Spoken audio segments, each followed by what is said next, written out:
You're about to listen to TADPOG. Tyler and Dave play old games. It's a comedy video game podcast. We would like to stress that the hosts are not experts and are really just very crass commentators. Seriously, this is an explicit podcast that happens to talk about video games sometimes. So please enjoy this pretty okay podcast with Tyler and Dave.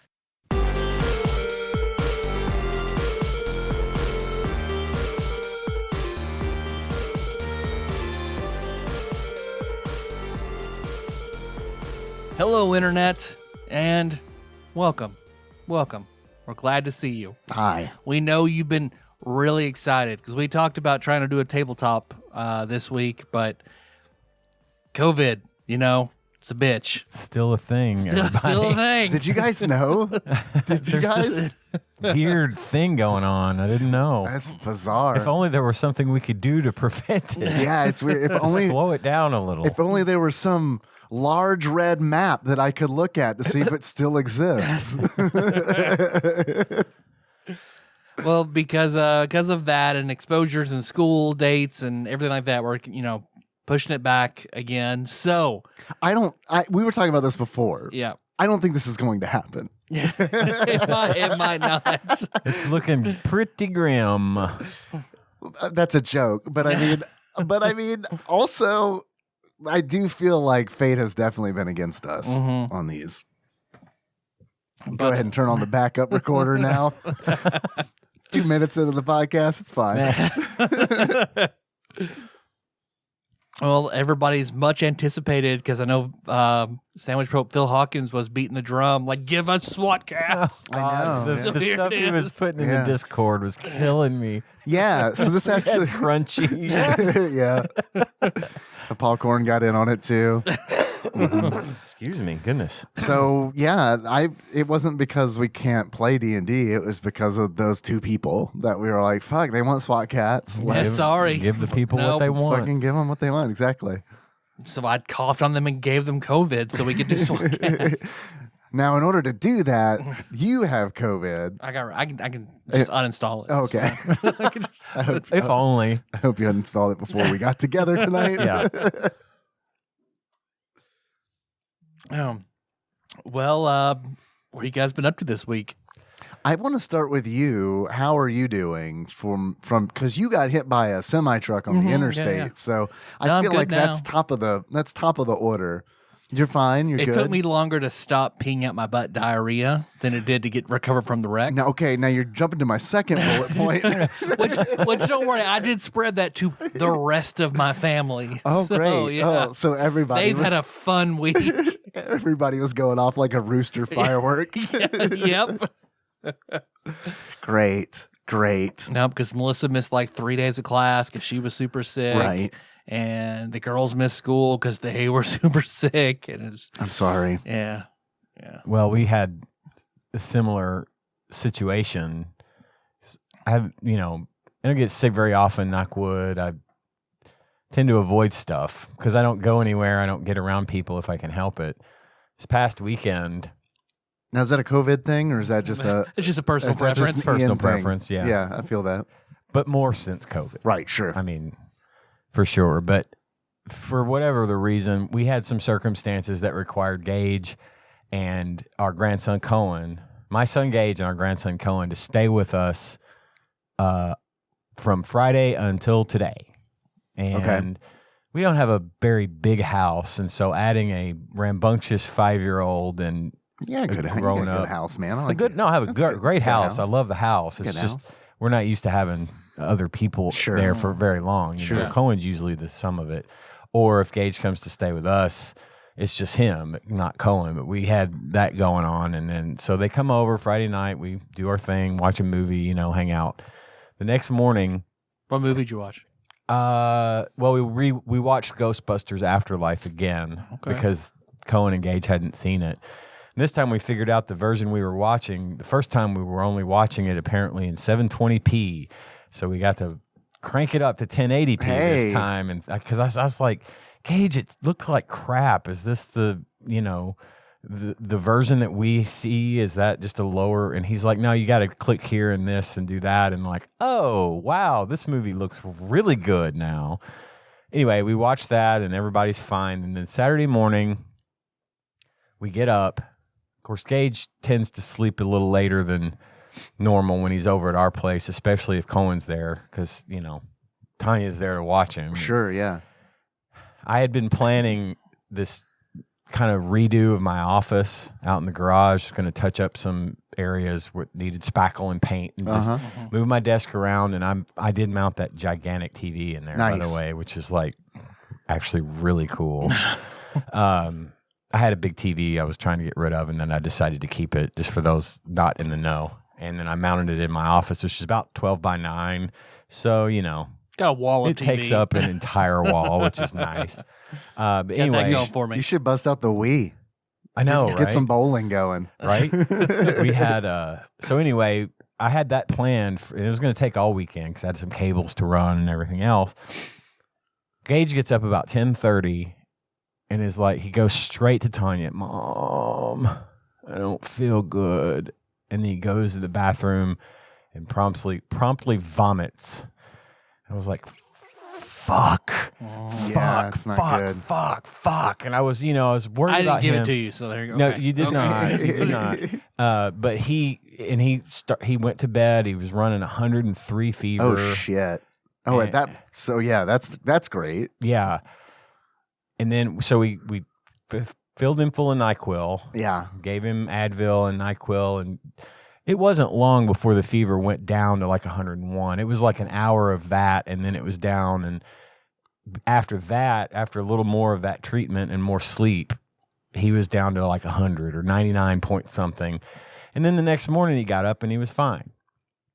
And I have been terrified. You taking your temperature For the last every 20 minutes? Yes. For the last, I am that person. We've managed to keep sick people out of our house. And Cohen doesn't go to daycare. He doesn't do anything like that. So we don't have that fear of having the kid bring it home. Nice, Yeah. I mean, Tanya has been caring for him every day since he was born in our house. So, you know, that's not typically a fear that we have. And I absolutely hate being sick. I mean, I know it's not, obviously I hate being sick, but I really hate like having a fever and vomiting and all that crap. I just don't deal with it well. Yeah. And so I'm just convinced. I'm convinced I woke up, I was like, all right, I go to bed Saturday night. I'm like, I know I'm going to wake up with this in the morning. I just know it. So I'm sure you slept well. I was fine. Yeah. I was okay. And then the same thing last night, Sunday night, I was like, I know it's going to happen. I'm going to have to miss work. I'm going to get sick. You know, same deal. So far, so good. I don't think I caught it from him. I'm still knocking on this wooden table like it's my job. But I thought of you guys. I was like, yeah.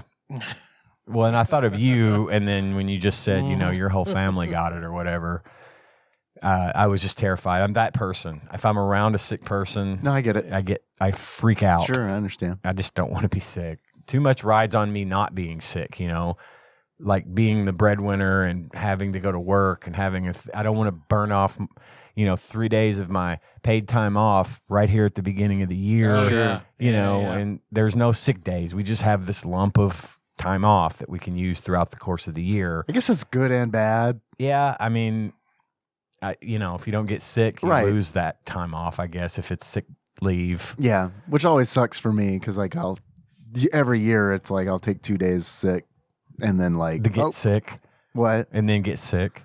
No, I'll legitimately be sick and use that time, but I don't get sick a whole lot, you know, or like probably up until now, like if I'm not feeling great, I'll just tough it out and go in anyway. But now that's kind of off the table because like we're getting emails where it's like, you don't feel good, stay home. Right, exactly. It's like, okay. Well, and we thought, you know, we were really concerned that he had COVID. Yeah, obviously, I bet. Especially with the fever and all that. Yeah. But he's been triple vaxxed, you know, he's had it all. And I've heard that you're not typically spiking 103-degree fever if you've been vaccinated. Yeah. Usually it's very mild. And my next thought immediately was, it's the flu. Because that's how I usually react to the flu. But when I get the flu, it lasts for 7 days. I mean, I'm down for the count. And but again, the stomach component and everything else, it sounded just more like a 24-hour thing to me. And it turned out the next day he was perfectly fine. You know, he was eating. We had pizza that night, and he ate, and everything was fine. So I guess it was just something that needed to run its course. Most of what I get, I'll get 24 to 48 hour bugs twice a year. Yeah. If it weren't for like the fever, I would just say probably food poisoning, right? That's what I always assume it is. Like when I get sick when it's just throwing up or diarrhea for a day. Yeah. It's like, fuck. I ate something. I think you can still run a fever with food poisoning if it's bad enough. Your body's trying to deal with the bacteria or whatever by running that fever. But yeah, I don't know what it was. I'm just, you know, I felt terrible for him, and I wasn't trying to be like selfish about it. But that was the immediate thing that came to mind was, fuck, I don't want to get sick. I just don't want this. But Or do you get strep? Strep usually hits me once a year. I used to get it. Well, I used to get it a lot as a kid. Yeah, I had my tonsils out for it, and it didn't really help. So I never have had my tonsils out, but I used to get strep at least once a year when I was a kid.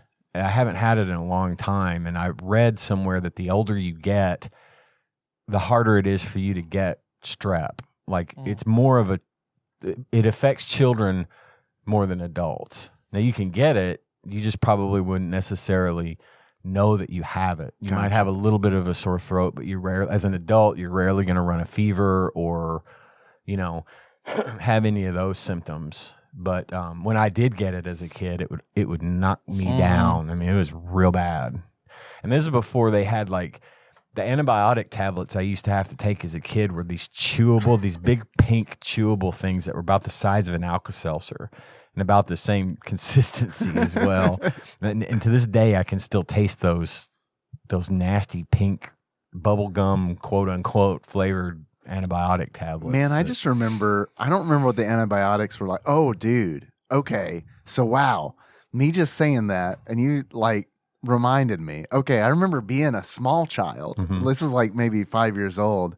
And I had this spoon that was it was the special medicine spoon, and because it was a special medicine spoon, I guess my mom got something that she thought I would like, which I did. It was like the front part of it had legs. It was an alligator essentially. Okay, so the front part of it had legs, and that kind of like rested on the table, right? And then the mouth part was the actual spoon part, right? Okay. And I remember loving this spoon, but every time I saw it, I knew I was about to ingest nasty pink goo. Okay, yeah. Because that's what I remember with antibiotics, is that nasty pink goo. Yeah, that stuff was gross. Man, I wonder where that alligator spoon is. You should ask your mom. I guarantee you she still has it. Probably still has it. Yeah. She's good like that. Yeah. She's good like that. Did y'all used to have to do fluoride at school? Yes. Yeah. Yes. I remembered Fluoride Day, and I think back now on Fluoride Day and how absolutely fucking disgusting that is. Yeah. We're all like swishing, and they've got a little stopwatch, and they're like, okay, yard spit. And you got 35 children all going bleh into a little cup. Oh, we just spit in the yard. We were all. Oh, I got you. I remember having like latent anxiety about the fluoride stuff, because I remember doing, I think once at like the dentist's office, and he was like, don't swallow that or you will get sick. Mm-hmm. And then so my mind just starts worrying, and it's like, did I swallow a little bit? Did I swallow a little bit? Am I going to get sick? Did I swallow a little bit? And then I spit it out. And then like later that night, I'm like, man, I wonder if I swallowed a little bit of that. I don't think I feel very good. My stomach's got a little bit. Oh, man. Right. Yeah. My thing was always, if I'm going to see that alligator spoon. I know it. Fuck. My thing was with stuff like that, like don't swallow it. It's like, what if I swallow it? Like, right. Sure. Like, it's like you step up to the edge of a tall building and you think, what if I just fucking jump? The same thing applied to the fluoride. I'm like, I might swallow this. My body might just take over and say, you know what, motherfucker? We're swallowing this fluoride today. Won't do what you tell me. Go. It'll make your teeth too strong, and you'll never come back to the dentist. That's why he doesn't want you to swallow. You'll turn your teeth into one tooth on top. I have rights. I can swallow this if I want. You come back, and the dentist is like, "You have teeth all up and down your esophagus. Did you swallow that fluoride? I told you not to. I didn't want to tell you why. Fuck, we have This isn't Nazi Germany. I can do whatever I want. We got to ship you off to the monster ward now. Damn it. I thought you said the Monster Wars. The monster wars? all the kids who swallow fluoride Into have the to go Monster fight the Wars. Monster Wars. Well, there's a whole series that's just starting to play out in my head. I'm man. going to write that book. No, I like that a lot. It has to be set in the early 80s. For sure. For All the sure. kids who swallowed watermelon seeds have plant powers to fight in the Monster War with the fluoride kids. Oh, we have to do this. Oh, man. Yeah, I'm down. New podcast, Monster Wars. It's not going to be a D&D game. It's just we're going to do pass the baton storytelling is what we're going to do. Yeah. That works. Yeah. I did get my office finished. Yeah. Got it all nice and cleaned up and all that stuff. And I was telling Tyler when I got here, I had an extra office chair in my office for something I was planning on doing with a friend in that office that was a podcast about Star Trek. This is the first I've heard of this. Yeah. Oh, it was a surprise. Me and John, we were going to do the Star Trek podcast. Really? Yeah. That's wild. But it just fell apart. That's such a good idea. You guys should do that. Anyway, I bought a chair for him to sit in. Yeah. And since he never sits in it, Right. I was going to bring it out here tonight. It's a good idea. And use that here instead of this lovely kitchen chair that I'm sitting on now. Yeah. Forgot it. Just walked right out and forgot it. So, If it were me, I would have looked at it and been like, it's kind of heavy, isn't it? It's going to be like kind of a pain in the ass to put in It's my bulky. trunk. It's weird. Right. I don't know. Next time. I have a truck, so I just throw that bitch in there. That is true. So after, and I love Captain Gun Nerd John Turley, and I say his full title, Captain Gun Nerd. So after everybody leaves, John is, we're eating pizza, we're talking, and he's like, he brought his gun. He brought his A gun. His bolt A gun. action. One of his his guns. A gun. A gun. You should get him a gun rack. Gun rack. Thank you. I'm glad you got that. And If I didn't get that, you have to send me to the Monster Wars. You kidding me? Life is on the line here. so he's telling me all about his gun and, why he wanted to get it and that he could flip it. And he's showing me he's breaking stuff down and telling me all about it, telling me about these conversion kits. And it's like, I'm not a gun guy, but like his passion behind it Sure. makes it interesting. Yeah, Sure, yeah. So he talked, we talked for a while before he's like, all right, well, I guess I better go. And he goes, and I go in the house and I lay down in bed and I hit Reddit. And the first thing to come up is the meme of the guy with glasses in the stadium holding his girlfriend's neck Right. and telling her about something. I was like, I just lived that meme. The last two, I want to say either 2 or 3 times he's come here, he's had a new gun. He brings with a new him. gun. Yeah. He only comes when he has a new gun to show off. You know that meme that you're talking about? It's weird because I was thinking about this just before I got here, but that would definitely apply to any time I'm telling someone other than you, Tyler, a story about how my gnome illusionist disjuncted a major artifact. That's a good part of that game, man. Call down fucking A-roll for that shit. I know, man. It's my crowning D&D achievement, I honestly feel like. And it's all luck. But it's still pretty awesome. It was like less than a 10% chance, I think. It was crazy. I think the odds were crazier than that. Yeah. We calculated the odds because you see, Ian's doing the look. That's why it's the meme. I'm just here listening, soaking it all in. Totally know what you're talking about. So it's a 9th level spell that disenchants any magic item that it hits, and I hit it. And it goes in a list. So he had to fail the will save first for it to even get to the item, and then the item itself has a percentage chance. Yeah, we calculated the odds on that, and it was like, we should recalculate it because obviously I'm invested again. But I mean, it was like lottery odds. Really, it was really like small. lottery odds. Yeah. So you removed the powers of this thing? Yeah, his whole thing was, it's like essentially like if somebody just like, It's the only time I've ever seen a PC use it. and the do shit disjunct. well. Yeah.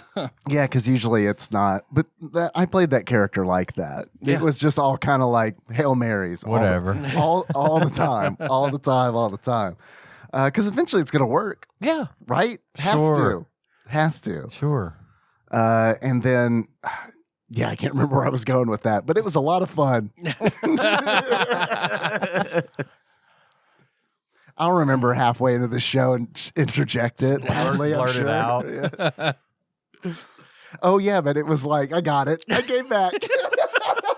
Here, let me pull you back in. Yeah, let me grab your neck. Sit down, baby. Sit down, baby. It's fine.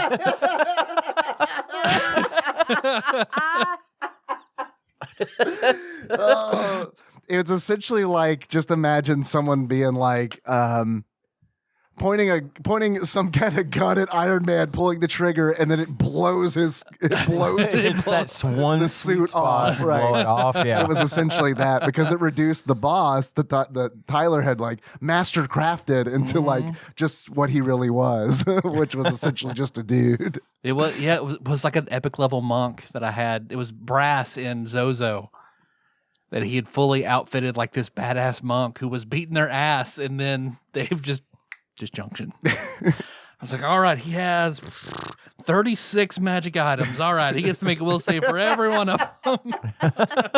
And then the one that actually was the like root of his power. I think he passed like 32 of them.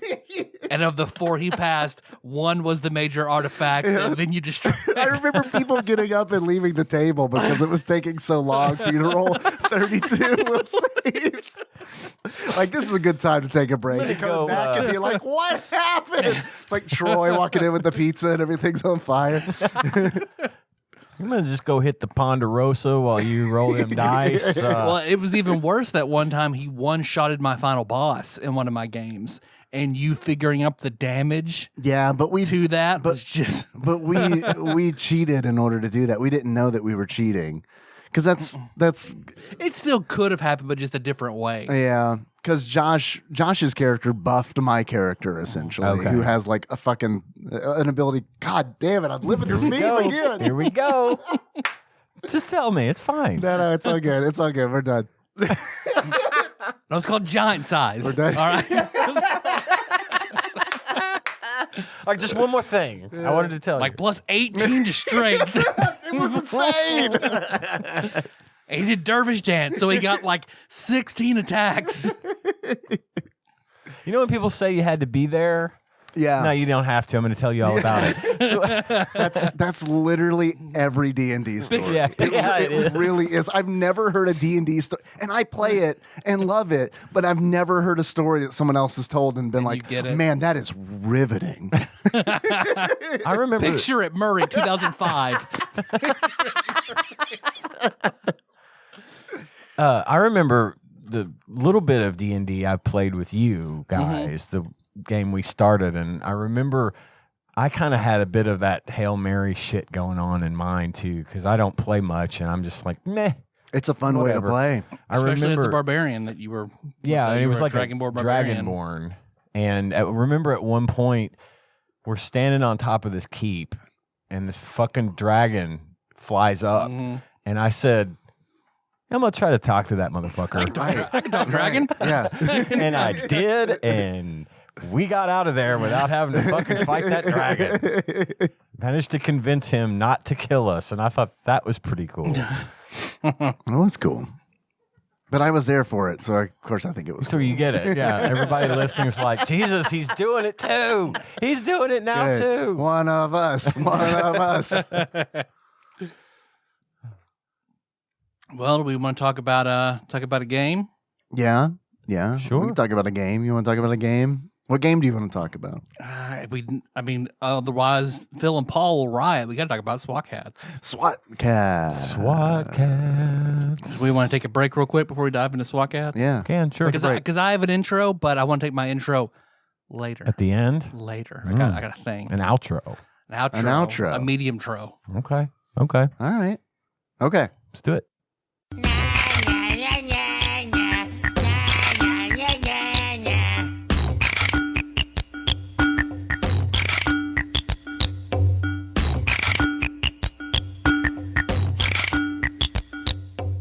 We're back. SWAT Kats. SWAT Kats. We're back in SWAT Kat form. Oh, fuck. There's only 3. There's 3 of us. There's only 2 SWAT How are Kats. I'm the we gonna plane. Do this. What's the plane's name? I can't remember. Ian, do you know? Turbo Cat. Turbo Cat. Is it really? Yes, Yeah, it is. nailed it. It is Turbo Cat. Remember that time I 90s disjuncted adjective that and cat. artifact and then nailed the Turbo Cat? I didn't know. Turbo Fanta, Cat. not to go. That didn't sound good. I nailed that. Well, do you hear that, Dave? I don't. I have some facts about SWAT Okay. Kats, though. Just a little bit, just to set the stage a little bit. This is the part of the podcast where if I really took the production values very seriously, I would play the ragtime music from Final Fantasy whenever the capo would come out and explain shit. Hell yeah. Not going to do that, though. We got to publish this motherfucker. SWAT Kats, the Radical Squadron, was developed by AIM, which AOL Instant Messenger. I know, right? Isn't it weird? It's like the first crowdsourced Super Nintendo video game. They did it all over AIM.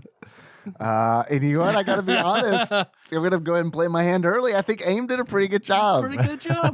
Good on you, AOL. For Instant being 12 and Messenger 13-year-old boys users. and girls, they did a pretty good Yeah, I job. thought it was just going to be, you All know. working remotely together, Right, yeah. collaborating over AIM. It's weird. If the internet can come together to make SWAT Kats, anything is possible. They can play Pokemon on Twitch. Who knows? That's right. That's right.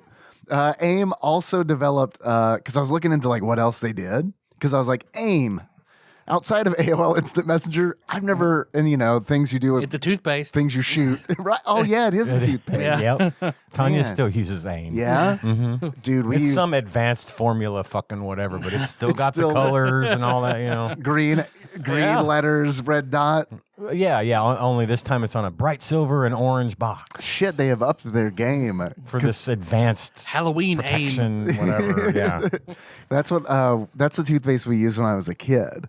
And it was fine. But when I got out of the house, I was like, I'm not using fucking AIM. Jesus Christ. Because I remember kids would come over to my house and they'd be like, what is AIM? And I'd be like, Oh, no, wait. I'm sorry. I was thinking of Aquafresh with the multiple colors. Oh, yeah. That's what I That's always what wanted. we used. That's what I always Or wanted. what we use, what she uses now. No. I use the Sensodyne stuff because Yeah. I got old man teeth and Yeah. gums. So Man, I would have So you were killed for embarrassed some. Yeah, of course. of AIM? I would have killed for some Aquafresh or some Colgate. we were a No. Colgate family Man, growing up. I'm Colgate now. I'm never going back to AIM. It's just one of those, it's one of those things where it's like AIM was fine. It did what it was. did what it's supposed to do. But so many friends when they would come over, be like, "What is AIM? Like, is it foot cream? No, it's toothpaste. I swear. It's toothpaste And foot cream. and a hemorrhoid cream. It's a wonder paste. Dual purpose paste. But yeah, it was all like green and man, I remember just I never minded AIM. I never Yeah. thought anything less of someone who had AIM in their household. well, that's because It you're was more interesting than fucking Colgate. Colgate was just white. no, dude. Colgate is like Aquafresh was what I wanted. Yeah, Mom, it's 3 colors.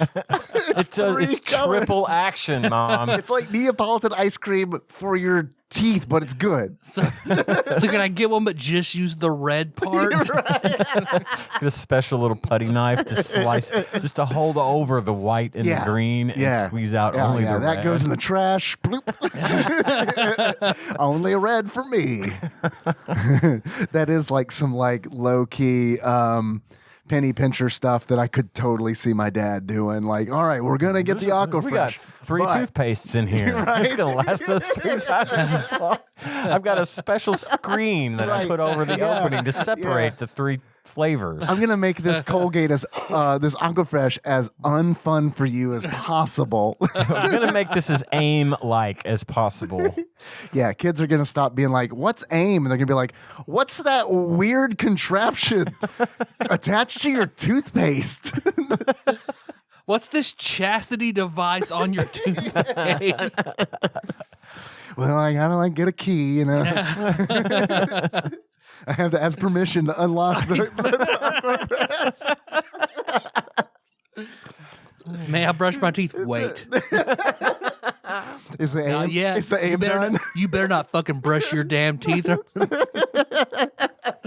Show me your teeth. All right. You get a little more dirt on there. We'll probably get another day on those. Yeah. Next time you go to the dentist, don't get the under rust, the undercoat protection. It's a scam. It's a scam. Is that a scam? I don't know. I don't really know. Probably. I don't think you need it. I like rust. That shit's gonna rust.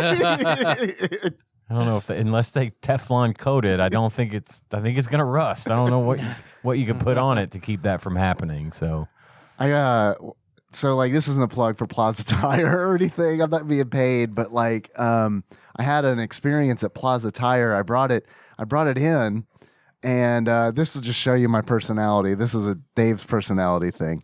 I brought it in and I was like, hey, I need my tires rotated and an oil change. And that's actually a lie.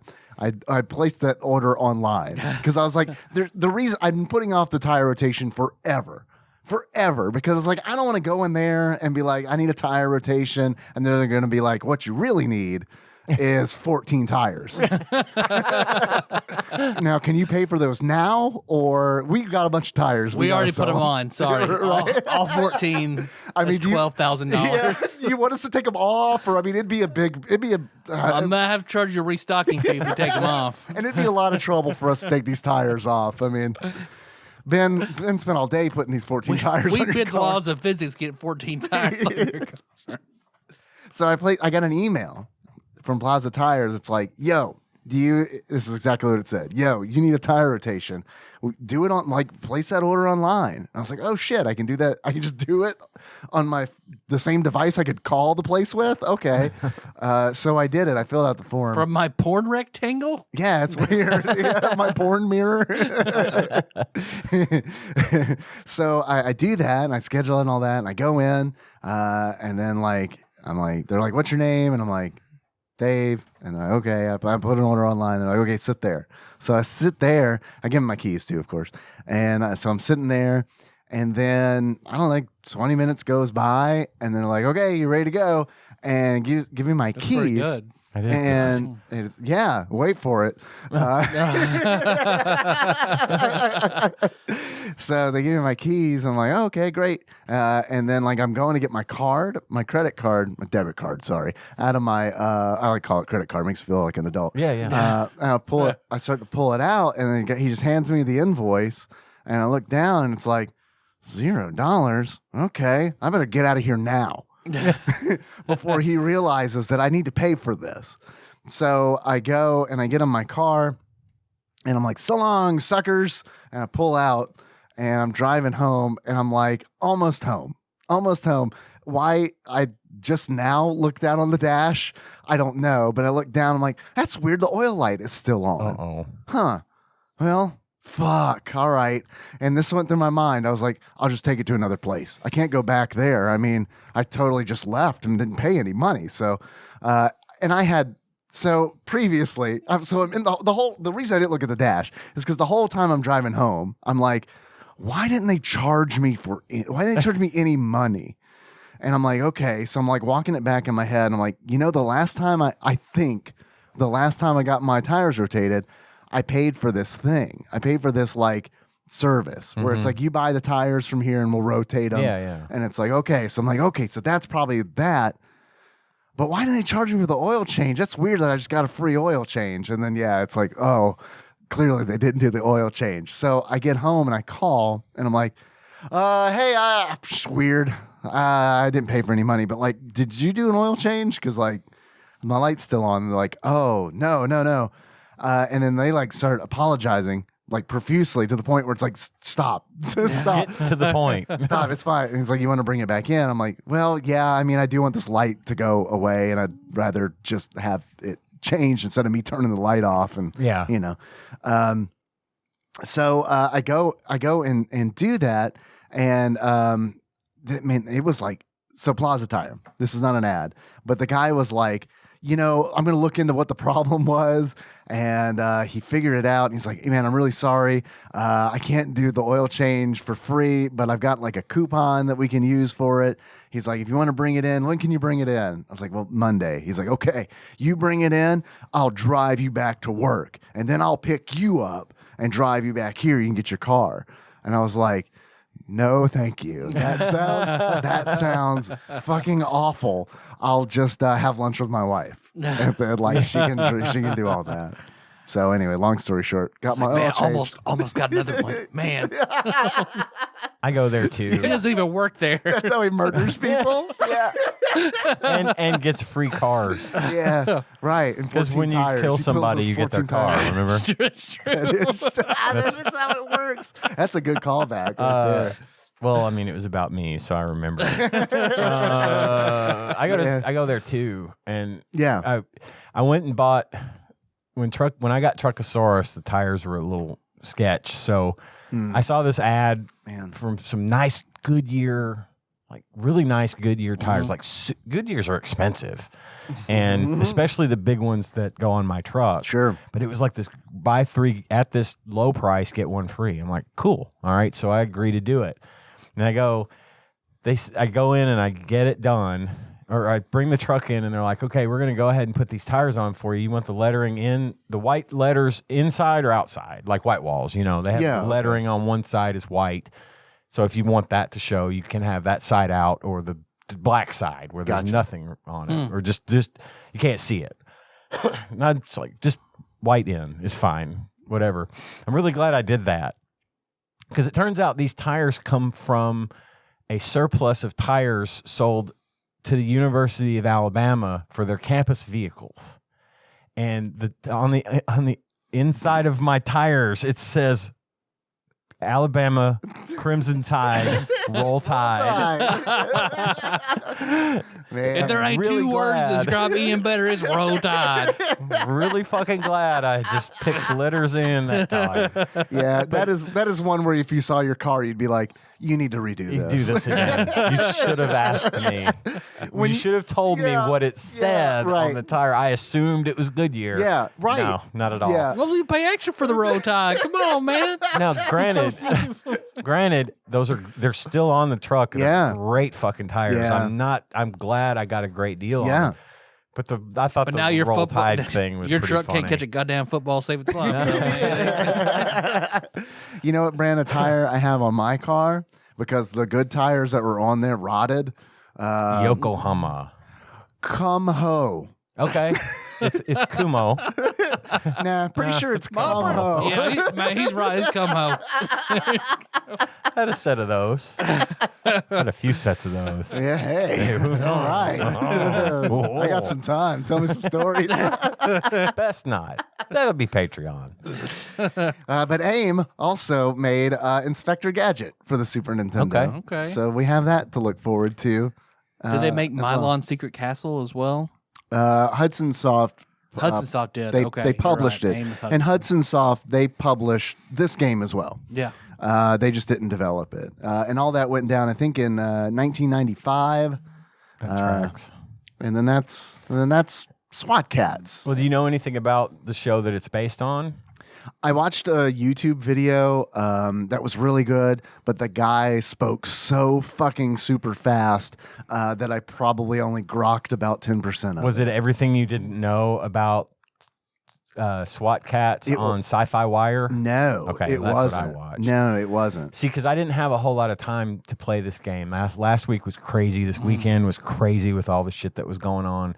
I had, I had today to play this game, and my impatience level with some of these games is off the charts. It's nothing against the game. It's just that, like, if I pick it up and I'm not immediately understanding it or doing well, and I'm on a bit of a deadline, so to speak, I just Ian, it's fucking SWAT give up. Cats. They are cats, and they're on a SWAT team. Yeah. I mean, it's right Well, there. they're an independent on the branch tin. of this. I know, it's pretty wild, Yeah. isn't it? You're about to get into it. I'm going I to get love into this though, because what I was able to do is pick up some facts about the show that this game is based it. on. All right, perfect. Because I had heard of it, but I never watched it. See, I had never even heard of SWAT Cats. Yeah, well, It it was was totally new. 1993 when this came out, This one is a Hanna-Barbera cartoon. Yeah, they're in the fighting game. They're in the Hanna-Barbera fighter. Right. Yeah, they're clear, far and away the best. Right.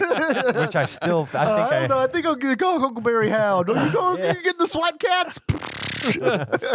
No, my team is Huckleberry Hound, Yogi Bear, and T-Bone, the SWAT Cat. Well, you got El Kabong over there? What are you doing? Grape Ape? What are you trying to do? All right, Grape Ape is A tier. Come on. Has to be, right? Yeah, it has to be. There's actually a bit of a history to this show, and it was turned out to be interesting enough to where I'm actually going to try to watch this show. Came out in 1993. There was a total of 25 episodes. It was a Hanna-Barbera cartoon. Basically, what they were trying to do here was SWAT Kats was one of a couple of attempts by Hanna-Barbera to crack into the edgy, kind of more less family-friendly type of cartoon, because that was sort of the game. It was Cartoon Network was in full swing, and we had all this new stuff. Toonami coming about. Yeah, we had a lot of stuff, and they really needed something to stay in the game. And they got SWAT Kats has big Ninja Turtles energy. Mm-hmm. It's funny you mentioned that, and I'll get to that. But apparently, when this thing dropped, it was on TBS. It was because TBS at that point had purchased Hanna-Barbera. Mm-hmm. So they had the rights to all that shit, including this project, which had just been completed for its first season. Excuse me. They aired the show, and it was wildly popular. It was extremely well received, and everybody really loved it. But because of the transition to TBS owning the rights and all this personnel changes and all the things that they were kind of going through, they really didn't hype this thing up very much. Do you know why? The only reason I interject is because the video that I watched was the Toy Galaxy video. Yes, Yep. I have notes about the toys too. Because Go ahead. that's the one where he's like really fast, and it's like, man, I need to like actually take notes, but I didn't. But like Ted Turner was big in the cartoons need to be safe. Well, that's where I'm going with Yeah, this. okay. That's part of the history of it because Sure, of course it is. this show was super violent. I mean, they killed off a character at one point, and everything would they blew up more choppers per capita than any show combined. Well, right? in the Like, premise, yeah, where it's like they were T-Bone and I wasn't calling Razor. him. I want to call him Axel T-Bone for whatever and reason. Razor. He looks like an Axel. That to me. makes just as much sense. He looks like an Axel. Yeah, no. Jake was Razor's name, and the other one I can't remember. They're like not SWAT Kats persona, right. They apparently these two had done something really bad and the government punished them by making them live. They In a were junkyard. about to shoot down Dark Cat, All right. Yeah, okay. and then their leader, their general, came in and messed up their mission, trying to catch Dark Cat for Yeah. himself, or is he in cahoots with Dark Cat? I don't know. He touched wingtips with Yep. their jet, which is a big no-no. Big no. You don't do that in cat Don't society. touch tips. But Are we going to get to the point where how SWAT Kats fits into the Nekopara extended universe? Of course, Okay. absolutely. All right. Good. All right, good. Well, so their punishment was to be sentenced to live in a junkyard for 1,000 years, for fucking ever, And they'll be his butler. And in the meantime, Jake, the Razor, the smart one, built a jet out of scrap metal, and Like you do. and they became 'cause- this elite fighting force of two, So- flying off to the rescue. They blow ship, they punch people. I mean, it's pretty for Hanna-Barbera, especially. Yeah, it was sure. really off the The step up from Johnny it's Quest. way. Talking big. about the military-industrial complex and vigilantism. It was this and Pirates of Dark Water were the two forays into this Fuck type yeah, of Pirates of Dark Water. Which also has a cartoon. game. Man. I didn't know that Yeah. until I watched the SNES Drunk video where he mentions Oh, yeah? SWAT Kats, and it's like I never liked Pirates of Dark Water. It was a little I don't know. There's something about the animation style didn't click with me as a kid. It's very different. Yeah. But like that beat 'em up, because there's a beat 'em up SNES game that actually I was like, okay, I'm kind of looking forward to playing this Yeah. one. Well, apparently the Turners and TBS didn't have any plans for this thing to be a success. And so by the time the show had gotten through half of its intended run, there wasn't time to do more. And they hadn't marketed it well. There were toys on the market, but the toys were based on early concept drawings that had been submitted to the toy manufacturers. But a lot of times those toys didn't match up with what actually made it into the show because they did some changes and some whatnot to make it different. They had a weak launch too, because I know they were trying to like, don't tell the government. Shh. Right. Right. Yeah. That bill's coming into effect. Don't tell them. Don't tell Tipper Gore. And this is like, it's wild where it's like, oh yeah, Mortal Kombat Night Trap comes up again in this, where it's like, it's not just affecting video games, it's affecting SWAT Kats. Well, and that's where I'm going with that, is because also finally Ted Turner finally watches the show, and this during this whole uproar about how cartoons are vulgar and violent now, and it's negatively impacting our children. And all this stuff, and Jane Fonda was his wife at the time. I don't know if they're still a thing. I don't know, but they Does she live with the gorillas? Probably. Yeah. And Lily Tomlin. They thought it was too violent, and they pushed for its cancellation. Although that's not official record. We know that that's what happened, and that TBS just didn't want that sort of thing associated with its brand, so they didn't. They canceled it. They put them on at Sundays at 9 in the morning or something like that. Your pre-church SWAT catting. It's like, man, this isn't even on when the 700 Club is. Jesus. But it was an interesting thing because it actually made me want to kind of go back and watch the show. I was a little intrigued too. They had, of course, they had some pretty A-list people doing stuff for the show. At one point, Randy the Macho Man Savage did a promo for it. Really? And they showed it. And he's like, yeah, SWAT Kats. It's great. And then he shot a dude live on camera. Exactly. Guy had a bag on his head and everything. The guy that voiced Donatello in the Ninja Turtles is the guy that voices Razor in the cartoon. Corey Feldman? I didn't get his name. And Corey Feldman was in the movie. I recognized No, the the voice. original Donatello from the cartoon Donatello. Yeah. Man, if Corey Feldman was in this, you bet your fucking ass I'd stop this podcast right now and go watch SWAT Kats immediately. And Corey Haim and Corey Feldman are the SWAT Kats. Oh my God. Jesus Christ. Why was that not considered? I need a time machine now. The guy that does Space Ghost's voice was the general that punished him. That was him. Oh. Mank. Tress McNell. Or his Mayor Mank. Mayor Manx. No, it was General Briggs. No, General something. I don't know. General Farrell. Farrell. Farrell. Every name is a play on a cat, obviously. Tress McNell, a.k.a. Seymour's mom, and a bunch of voices from The Simpsons. Futurama. Wow, Yeah, she voiced Calico Briggs, the assistant mayor. Wow. Calico Briggs. There's one bad guy named Lord Buttlio. I don't know how to pronounce it. Lord Butt. Cat butt. Was Michael Dorn from Star Trek. Holy Worf. shit, that's wild. Mark Hamill voiced the Red Lynx. I heard which that Mark is an Hamill was. enemy. But that's not a I huge watched that surprise. episode. The Red Lynx was oddly enough, when I was at work, I watched that episode today, I love that. and it was he was a clock famous. in, watch some Mad Cats. Yeah, I'm going doing my reports while I watch SWAT Kats. Any employee coming in my office, don't worry about it. No, this is fine. This is for something else. It's work related, I promise. Yeah, It was like it's a cooking show. Shut up, get out.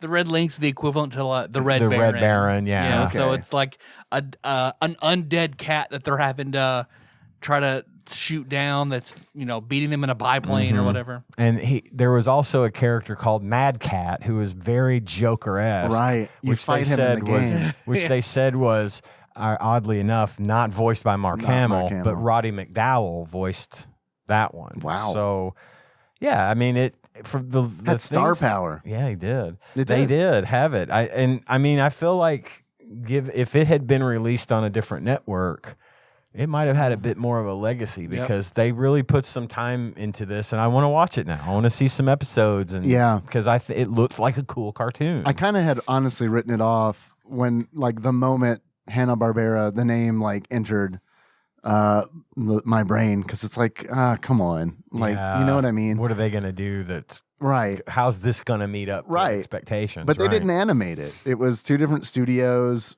who animated Yeah, it. they just sold it to Hanna-Barbera. And then they as outsourced it for animation, and I don't know how Hanna-Barbera normally did. You can see the Hanna-Barbera-esque animation. You know how you can always just kind of tell by the animation what, at least back in the day, whether it was Looney Tunes or whether it was Hanna-Barbera or whether it was whatever. You could always tell a Hanna-Barbera they product. had a style, each studio. And that does have that to it. You can tell, but that's kind of a bummer, honestly. It wasn't. It's not enough to really hurt it, though. It doesn't. The stuff I saw looked good. Yeah, exactly. Like, I mean, I was surprised by it. It gave me Batman the Animated Series vibes. They talked about that a lot because that show came out around the same time as Batman the Animated Series, and they said they even mentioned that had that been released where before at WB or wherever Batman the Animated Series was, it would have gotten that life that it needed because it was a perfect sort of complement to that show. It was that same type of show that everybody that saw it really, really liked it. Yeah. So well, and I think it plays through. And like when I was playing the game, it reminded me of the Adventures of Batman and Robin for the Super NES. Okay. Like not the whole game, obviously. That's a good point. Because there are parts of the game where it's like, we discovered mode 7 and you're going to have to fucking deal with it. Right. Okay, since we're talking about the art style, the box art. Yeah. So you look at the box art and what do you think? I think immediately this looks like Bone Claw Wolverine in his bandana. And I don't know how it, I think SWAT Kats came out before that. So I'm not sure. I could look it up, but it's like one of those where it's like, did Marvel rip off SWAT Kats? Maybe. Because it really does have that X-Men sort of feel to it. Like, what was the Canadian Wolverine X-Force? Oh, Alpha Flight. Alpha Flight. Whenever I'd seen covers of Alpha Flight, that's what it kind of reminded me of. Sure. I got the vibe totally. From a game standpoint. I got the vibe of maybe like they went because I liked the box art. Yeah, I want that T-shirt. Like I thought it was cool and very actiony. I don't know if I could say outside of that what else it made me think of other than I liked it. It was very 90s. Maybe not as 90s as Dinosity. 90s. Yeah, 90s in a different way, in a different way, yeah. in a better way than Dinosity. We don't. Yeah, 90s as there were no sunglasses involved here, unless it was part of the helmet, I guess. Maybe. Yeah, I can't remember. Because what the full title is like SWAT Kats, the Radical Squadron, the Radical Squadron, which is funny because that's the name of the show is SWAT Kats, the Radical Squadron. But B, it's one plane. It is not a squadron. Not by any means. Maybe they were working up to that, but they got canceled before they could assemble the whole squadron. There you go. We only got so much scrap to make planes from. I can only make one junk plane per season. You got to give me time. Because looking at the box art, I was expecting a Children of the Atom-esque game. Oh, that would have been awesome. Like big, artful sprites. Sure. In a city, like in a big, like going through construction sites and shit like that. That's what that art evoked to me. I would have expected fair, a fighting game, kind of. I looked at that and thought it might be a fighter just because, I don't know, I got that impression of, but then not for long. Because I figured, well, if this is a SWAT, if they're in planes, that's not going to be the case. But at first I looked at it and I thought, this might be a fighter.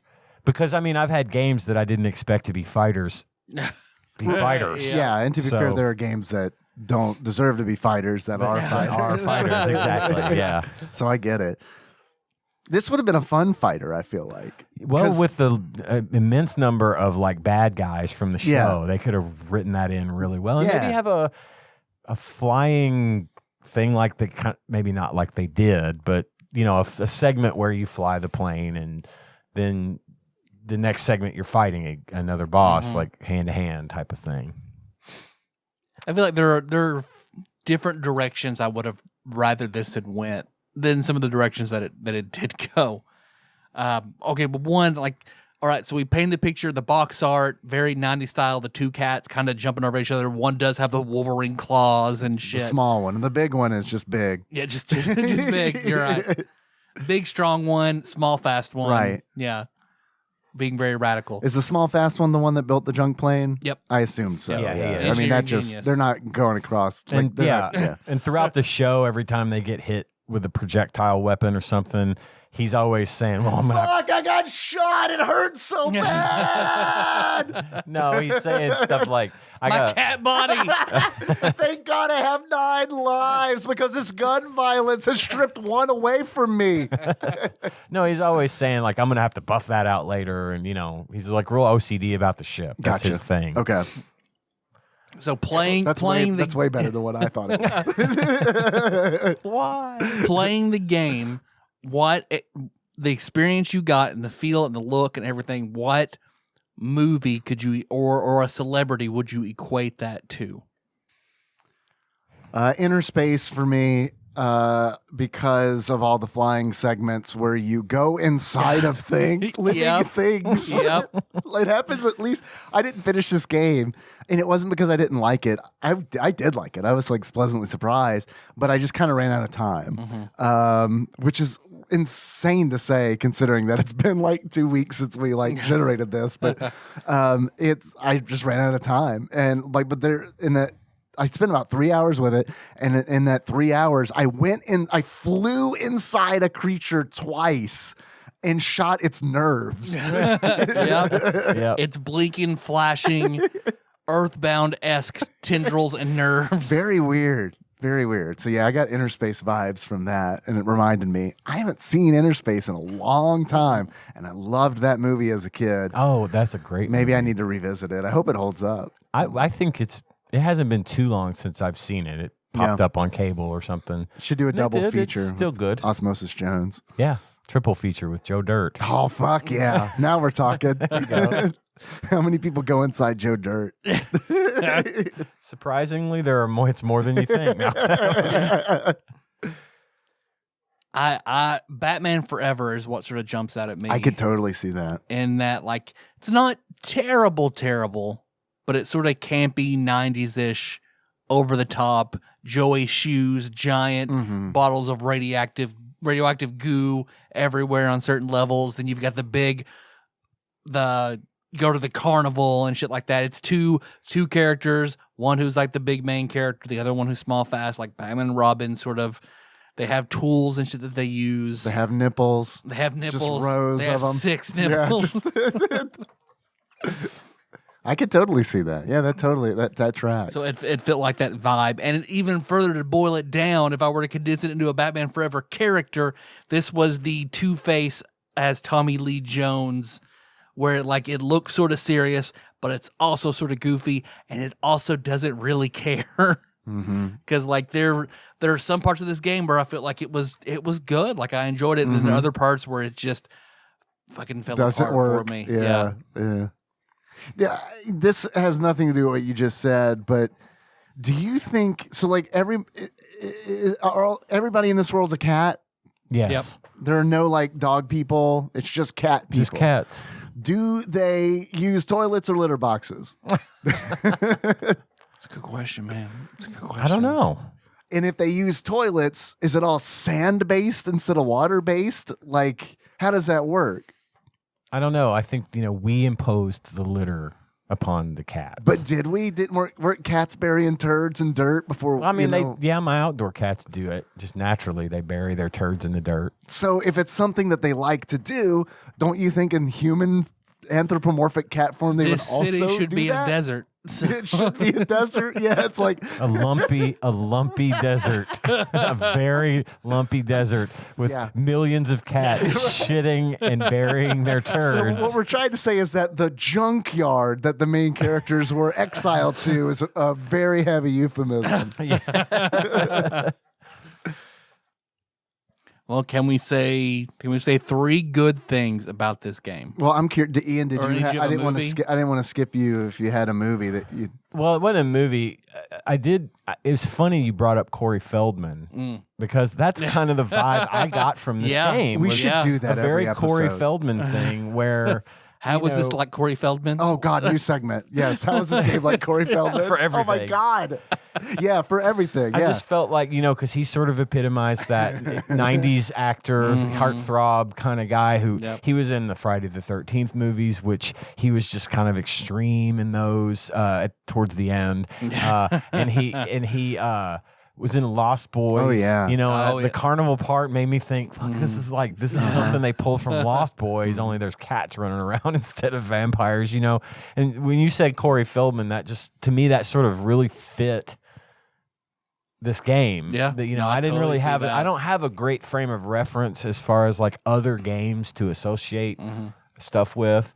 But when you say, or a celebrity, this to me would be the Corey Feldman. Corey Feldman is Super Nintendo because there's games. some shit that he's been in that's really fucking terrible. Which the game has some parts that are good, some parts that aren't so good. Whatever. So. Which is wild to say because like I agree with you that like SWAT Kats has bigger Corey Feldman energy than the Goonies for the NES does, a movie that he was in. Exactly. Yeah, I get that. So I think that's dead on. Okay, so we're gonna say three good things about it. Three good things about Do we this each game. have to come up with three good things? Or we can collaboratively talk about three good things. Because I didn't spend a lot of time with it, obviously, and I don't know what three good things to say. I'll throw out the music. I thought the music in this game was good. It was Mega Man-esque to me. Holy Lord, that's high praise. I'm gonna throw it like it had like 30% Mega Man. There were some really good tracks for sure. I feel like it was a little hit or miss for me because some of them I felt like were fucking jams, and then others were none of it was bad. But there were some like standout tunes in there. I'll agree with that. I have more than three things. Is that okay? No, go for it. I thought it was really cool that, and I guess this kind of goes back to Mega Man style. The game starts and you can choose where you go. Yeah. You can choose the level that you play. Anyone at any order. Yeah, It's also on my three good things. And that's neat. I mean, I know a lot of games do that, but I think you don't see a ton in this era that do it. Right. Not a ton. Right. Exactly. And I thought that was kind of neat. That kind of gave me Darkwing Duck vibes. And I think maybe because, the anthropomorphic animals, like all that kind of like, I don't know, it gave me like Darkwing Duck vibes, which I mean, of course, Darkwing Duck is like, a Mega Man reskin. Yep. So that all kind of, you can tell that they were definitely taking inspiration from like Capcom and Mega Man and all that. The leveling up. I think that's another unique. So cool. That is cool about it. And So like cool. your weapons change as you level based up. on your level. Like every 5 levels, I think you get like you're like, because you start out shooting like this weird gas out of your like wrists. Well, it's like a short. I played as what was his name? The big one. T-Bone. His little weapon was like at first super short range. Like you've got to get right up on some, and it's not very powerful. And of course, I never got the option to level up because I didn't play it for very long. But originally they were I didn't Chuck know that and Jaeger, was a thing. and then they changed to T-Bone and Razor. Oh, So- I like Chuck. I like and Chuck. Yeager. I like that reference. That's a good Yeah. reference. Yeah. I think that the SWAT kit. You guys remember when the SWATs broke the sound barrier? That was pretty wild. First cats ever to break the sound barrier. I thought the way that you do level up in the game was also neat because like you can level up and you earn experience from doing a bunch of different things in the game. Like it could have been super boring where it's like, oh, you collect coins and you level up based on how many coins you collect, which is true. Mm-hmm. That is how it works. But also you do gain experience from killing enemies. You gain experience for completing levels. Now, is that the number that would appear over them when you would hit an enemy?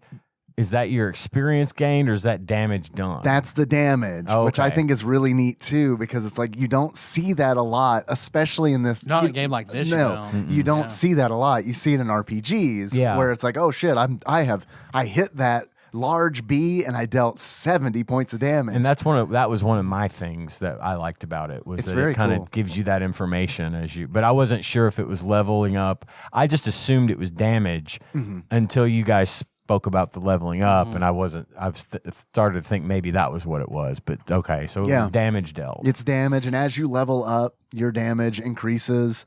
And like every 5 levels, your shitty wrist weapons get better. Good.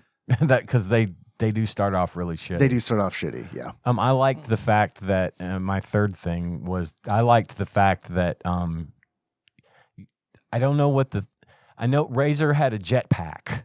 Yeah, which I thought was choose neat. Which cat to play as in every level, Yeah. and they play. There's enough differences that it matters. Yeah. So that was on my list too. What was the alternate? Because I like Razor's jetpack a lot because you could really. It was a short burst jetpack. You only get like maybe 5 seconds, maybe before you have to get to somewhere. It catches fire. Yeah, you have to. Well, he built it out of junk. Well, that's what true. do you want? That's true. He put all the good parts Into in the jet. Right. I liked that a lot because I like having that opportunity to be able to get to some of those high places that you wouldn't normally be able to get without having to jump. You know. Yeah. Mm-hmm. What was the other one's weapon? That alternate He had a bazooka thing? Gun. Yeah, like a big gun. He could blow up blocks and shit. Okay. And he would. I love that they play as differently as they do because they really do play differently. Mm-hmm. I mean, and better than the male and female dinosaur in Dinosity. Right, yeah. It was just like the shitty one and the good one. Right? Yeah, they both in SWAT Kats they both have their strengths and they're both fun to play. I honestly expected to gravitate towards the one that I keep wanting to call Axel. So I'm just going to go ahead and call him Axel for the rest of the show. The one I want to call B-Ball. Yes. But I like playing T-Bone. I thought T-Bone was like a lot of fun because like I would get frustrated as Axel when I'd see like, oh shit, there's a wall I could blow up if I was playing as T-Bone. What's behind that wall? Oh, just a 1-up and a full health recharge and like all this good shit. And a carton of milk. Yeah, That gives you the full health recharge. I was like, why does that pepper shaker have an M on it?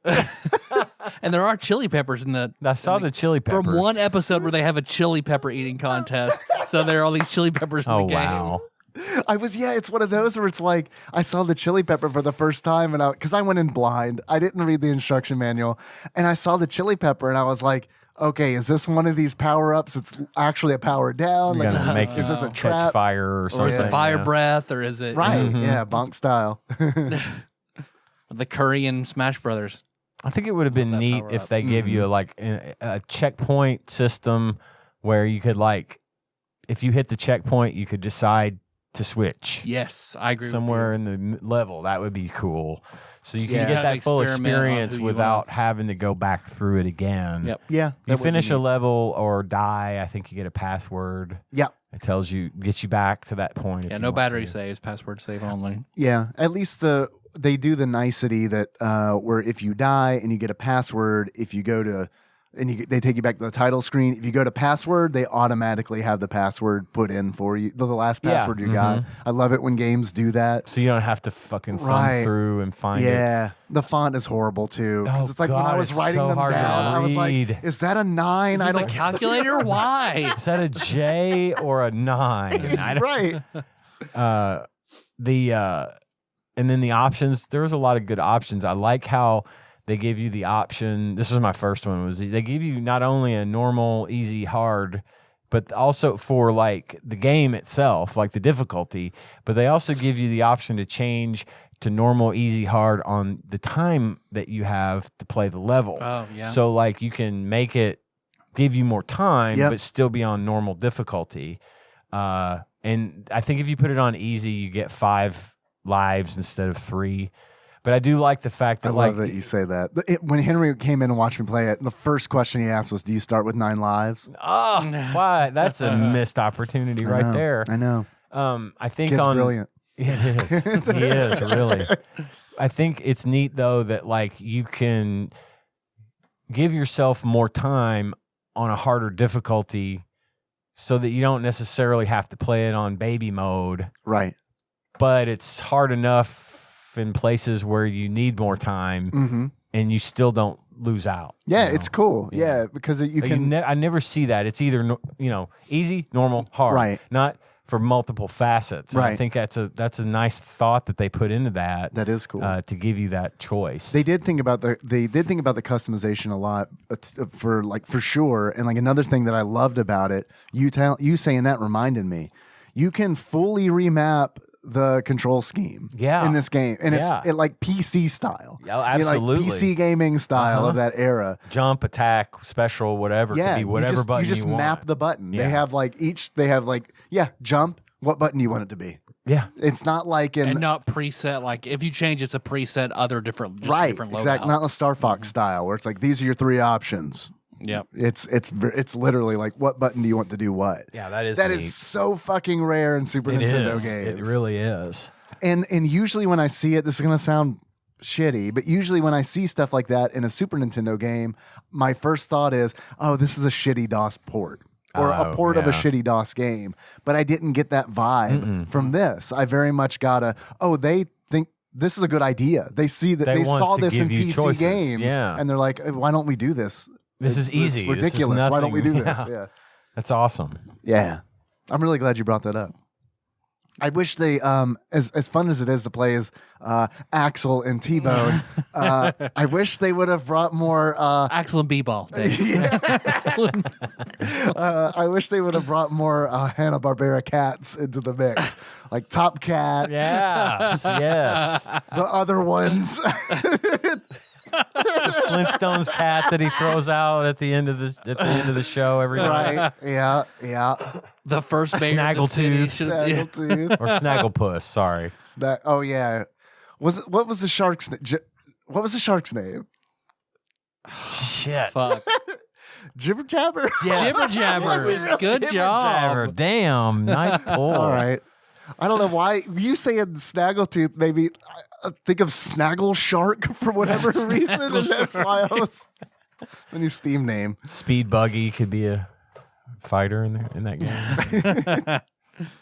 Well, what are three bad things about the game? Honestly, I didn't find it terribly easy to just pick up and play. I thought that some of the controls were a little... It's not that they were bad. It's just that, like, we had that same problem as with Dinosity, which was there's stuff on steps below you, and you'd think that would give you the high ground, so maybe you'd have an advantage. Yep. But at the early stages of the game, if you pick, like, the wrong level and you're going down steps and you got this guy shooting his fists at you, you've got no downward way to get him. Right, You got to no get down right attack. in front of him and fire and hope to hit him. Or And if then you're me, you just run through just that, run. that segment. I made the mistake of killing one of those those little purple wasp-looking things. Oh, yeah, and they summoned then 4 of their there's buddies. Like 7 of them just suddenly appear, like not hitting that guy again. Yeah. So I just felt like I'm not going to say like the controls were obtuse, but I just felt like It's maybe a little the clunky. little It's a little clunky It in is a the little design of the placement. It didn't flow very well for me. That almost feels like a level design kind of thing. It does. Where And it's like if you look at games like Castlevania, where it's like those are lauded, rightly so, for their level design, Right. and like how like every placement of an enemy in a Castlevania game, especially the NES versions, is like that enemy is there for a reason. Like it's Exactly. this is a designed experience. That's probably more where I'm coming from than a control. It's more of a design problem and enemy placement. That makes more sense than saying it's the control's fault, because I don't really think it is the control's fault.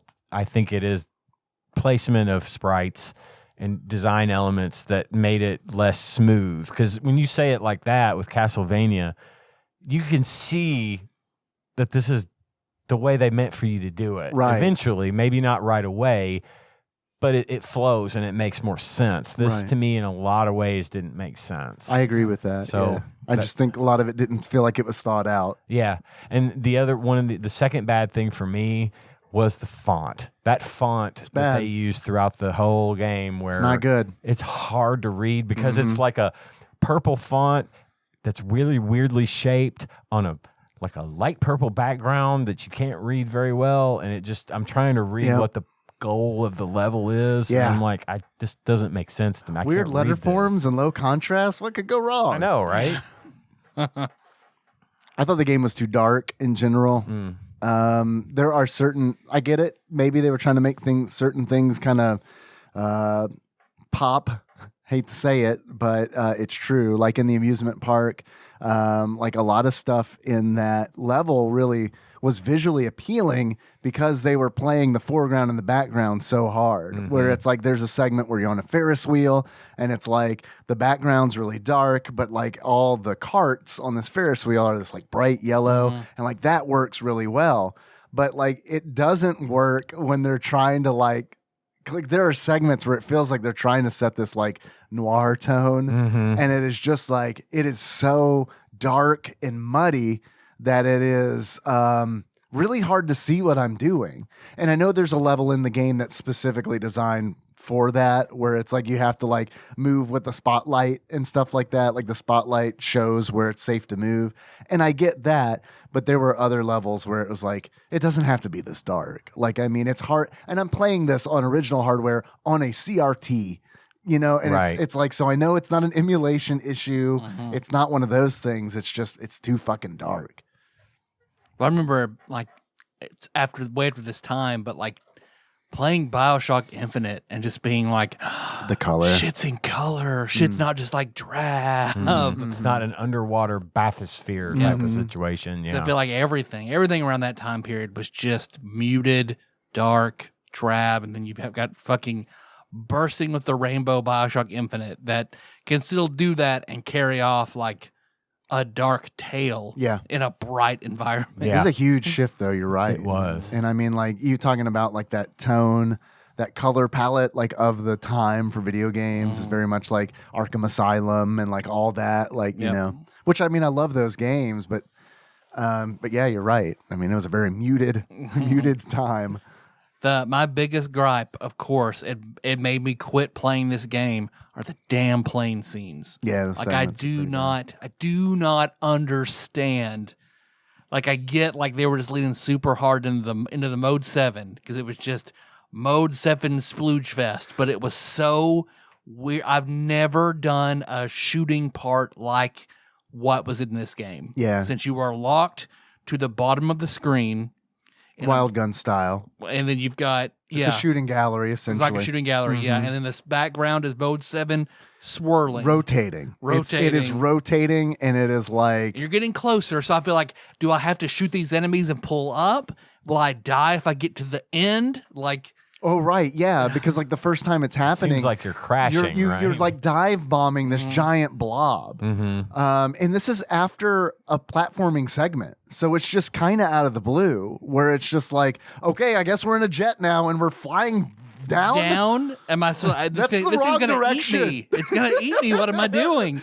And then you got the other ship. You got a reticule that you're moving around. You're shooting the shit that it's throwing up at you. Yeah, but it's delayed a little bit. Yes. And then there are other ships coming around. So I feel like I'm shooting at everything and constantly missing. Right. So it's more like I'm just trying to dodge because I'm not fucking hit. And I'm trying to hit the monster. Like, am I supposed to also hit the monsters? Right. I'm rolling like no clue what was going on. Sure. A dizzy mess. Like it was. It's where it falls far apart. and away the this most is where the frustrating. game falls apart. Sounds to me like this would have been better served by a sort of top-down shooter flying segment. You know, like 1942 style or something where you've got that type of thing going, because that's more familiar to everybody, and there's a much more of an opportunity there to make that part be different enough from the side scroller while not being what you're describing, which is like sounds like it was a mess, vomit-inducing mess. I don't like get motion sickness, but like this when I was playing it,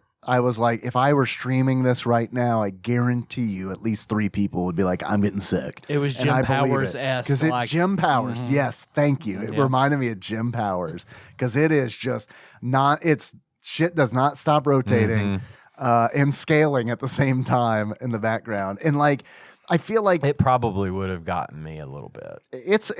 It's rough. Like it's one like if my mom had watched it, definitely would have thrown up. Vomit like, everywhere. For 100% sure, like would have had to like leave the room or she'd get sick. But it's like, Tyler, you're right, man. Like, despite all of that, I think it could have been okay. but like the shooting section doesn't even make sense because it's like you do have a reticule that you're moving around the screen, and it's like when you move it over an enemy, it changes color to like indicate you got it. But if you press the fire button when it's locked, it's not locked on, but when it's red to indicate that you've highlighted an enemy, it doesn't hit it. So you have to lead it.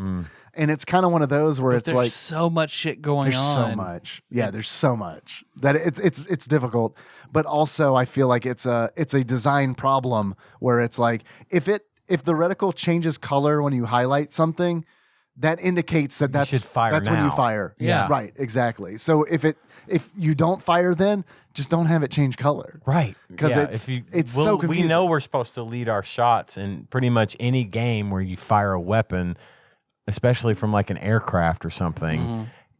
Don't give me an indicator that I should be pulling the trigger half second after I should have pulled the trigger. Right. Just don't do it. Right. Don't put it in there. Yeah. Exactly. What is it? Because I remember when I first moved to this house, I was setting up internet. I think like you and John came over to help. I remember my old modem was plugged up, and I remember John saying like, "Oh man, well your modem's busted. It's flashing red." I was like, "No, according to this instruction manual, that means the internet is actively connected when this light flashes red." And it's just like, what the fuck? That is a bad choice of good color, you know? Yeah. Red means bad. Yeah. Blinking your head means really bad. It's weird. The instruction manual says that when the internet is not working, lights up. The internet's working. It strange. flashes green. When the internet is not working, it's a solid green light. My modem has a skull and crossbones on it. Oh, that's okay. That's good. Okay, all right. That means it's working. Good. So I didn't do anything wrong. I drank the modem. Is that going to be a problem? Did you see a green thumbs up? If you see a green thumbs up, that's bad. Well, it's like it's like Gladiator. Yeah. I still to this day don't know which one's good. Thumbs up, thumbs down. It's all confusing. Well, let's talk about where it went right, where it went wrong. I thought the boss battles were pretty lackluster. Because, well, the first boss, you just kind of go to the end of the cave, jump up and shoot him until he's dead. No, really. He's just sort of throwing some fiery blocks. Then the next, the clown was very strange in that he would just disappear from one end to the other. You just had to wait. Sometimes he'd wait a second longer, you could hit him, and then big claws would come down or a big, like, bouncy ball clown face. It was just strange. Yeah, I thought that was a pretty okay fight, but yeah, I agree. It was kind of frustrating because it was one of those where it's like, okay, I'm gonna have to fight this guy at least 4 times to get the pattern down and learn all of his tricks. Run back and forth and run back and forth. What am I supposed to do? Right. And then once I got to the 3rd level in that flying stage, which you don't lose levels in the flying stage at the very least, like you just keep retrying. Yeah. Which is weird because that level starts in a flying stage. Yep. Because it's like there's this giant worm that's like got a aircraft carrier. Like it's got one of it's strangling one of those, and then you go into that mode 7 like dizzying, and all he is an MS Paint. He's just a JPEG. Like really, like JPEG sandworm, right? Yes, sandworm not JPEG. Sandworm _ final .jpeg. Because I even like I was safe scumming the shit out of that segment, like just trying to like dodge a little bit closer, and then like I saved right before I got hit, so I had to restart. And at that point, I was like, all right, fuck it. So I've got enough. Did you make it inside? No. Okay. I was done at that point. I'm so glad I get to reveal what happens. And I thought this might be where you're going, but this like reinforces your point about the boss battles being kind of meh. When you get inside the sandworm, _ final.jpg. Yeah, right. Thank you. You fight essentially the same thing that you fought inside the giant blob. It's that nerve, that beholder, like eye thing. Yep. See, that's fucking dumb. So reuse the same, like, no, just a lot of mode 7. I don't care what it is, a lot of mode 7. Kids are all about the mode 7 nowadays. Yeah. I'm sorry, Bernie. What did you say? Mode 7 for everybody. Nintendo has held the proprietary equipment from the masses enough. Everyone gets Mode 7. Mr. Sanders, what about blast processing on the Sega Genesis? Mode 7. That shit sounds tinny, and you know it. It is Mode 7. Something more colors. Streets of Rage was a good game, but it is no Mario Brothers. Man, Streets of Rage cartoon, I would have been all over that. Yeah. Just that made me think. That didn't have an axle in it. Yeah, that's probably where I'm pulling it. Wow. That is probably where I'm pulling it. That does have an axle in it. Now I can remember the Talon Cat's name all of a sudden. Is this how therapy works? Did I just have a Hanna-Barbera breakthrough? A Hanna-Barbera breakthrough. Well, where in the list do you think this should go? Pretty high, because if you hold down L and R, you can make the cat say, gotcha. I remember that. Yeah. So there's that. So at least around Booger Man. Okay. I'd definitely say top 300, maybe top 200. I could agree with top 300, top 200. Yeah. This isn't a bad game. Yeah. It just has it has flaws. Bugaboos. Yeah. Yeah. Just some issues, but it was way better than I was expecting. Like way, way better than I was expecting. A lot of tie-ins are not good. And plus it didn't warrant SNES Drunk doing a video dedicated to Yeah, it. he So I was had like, his was combined with 3 or 4 other games that were based on other cartoons. Yeah. So I was worried because of that. Mm-hmm. But I don't know, man. When I got into it, I was like, this is absolutely a game that if I had as a kid, I would have played the shit out of. Like, this to me is like on the same level as Jurassic Park 2, The Chaos Continues. Okay. Which I realize is not a great game, but it is one where it's like, I have 12 Super Nintendo games and this is one of them. This isn't too bad. You know what I mean? Yeah, This ain't too bad. Yeah. So yeah, I liked it. Definitely not top 100 for me. But. Yeah. Rent or buy this game. If you were a kid, you had the money. If you know then what you know now, would you have rented this game or would you have bought this game? I definitely would have bought it, knowing what I know now. As a kid, I would have rented it because I only saw 4 levels. Okay. So I would have rented to rent it. Okay. It has 5 because you finish those yeah. 4, you have the final boss level. Dark but, Cat, I presume. Yeah. Mm-hmm. Yeah, because I didn't finish the 4th level.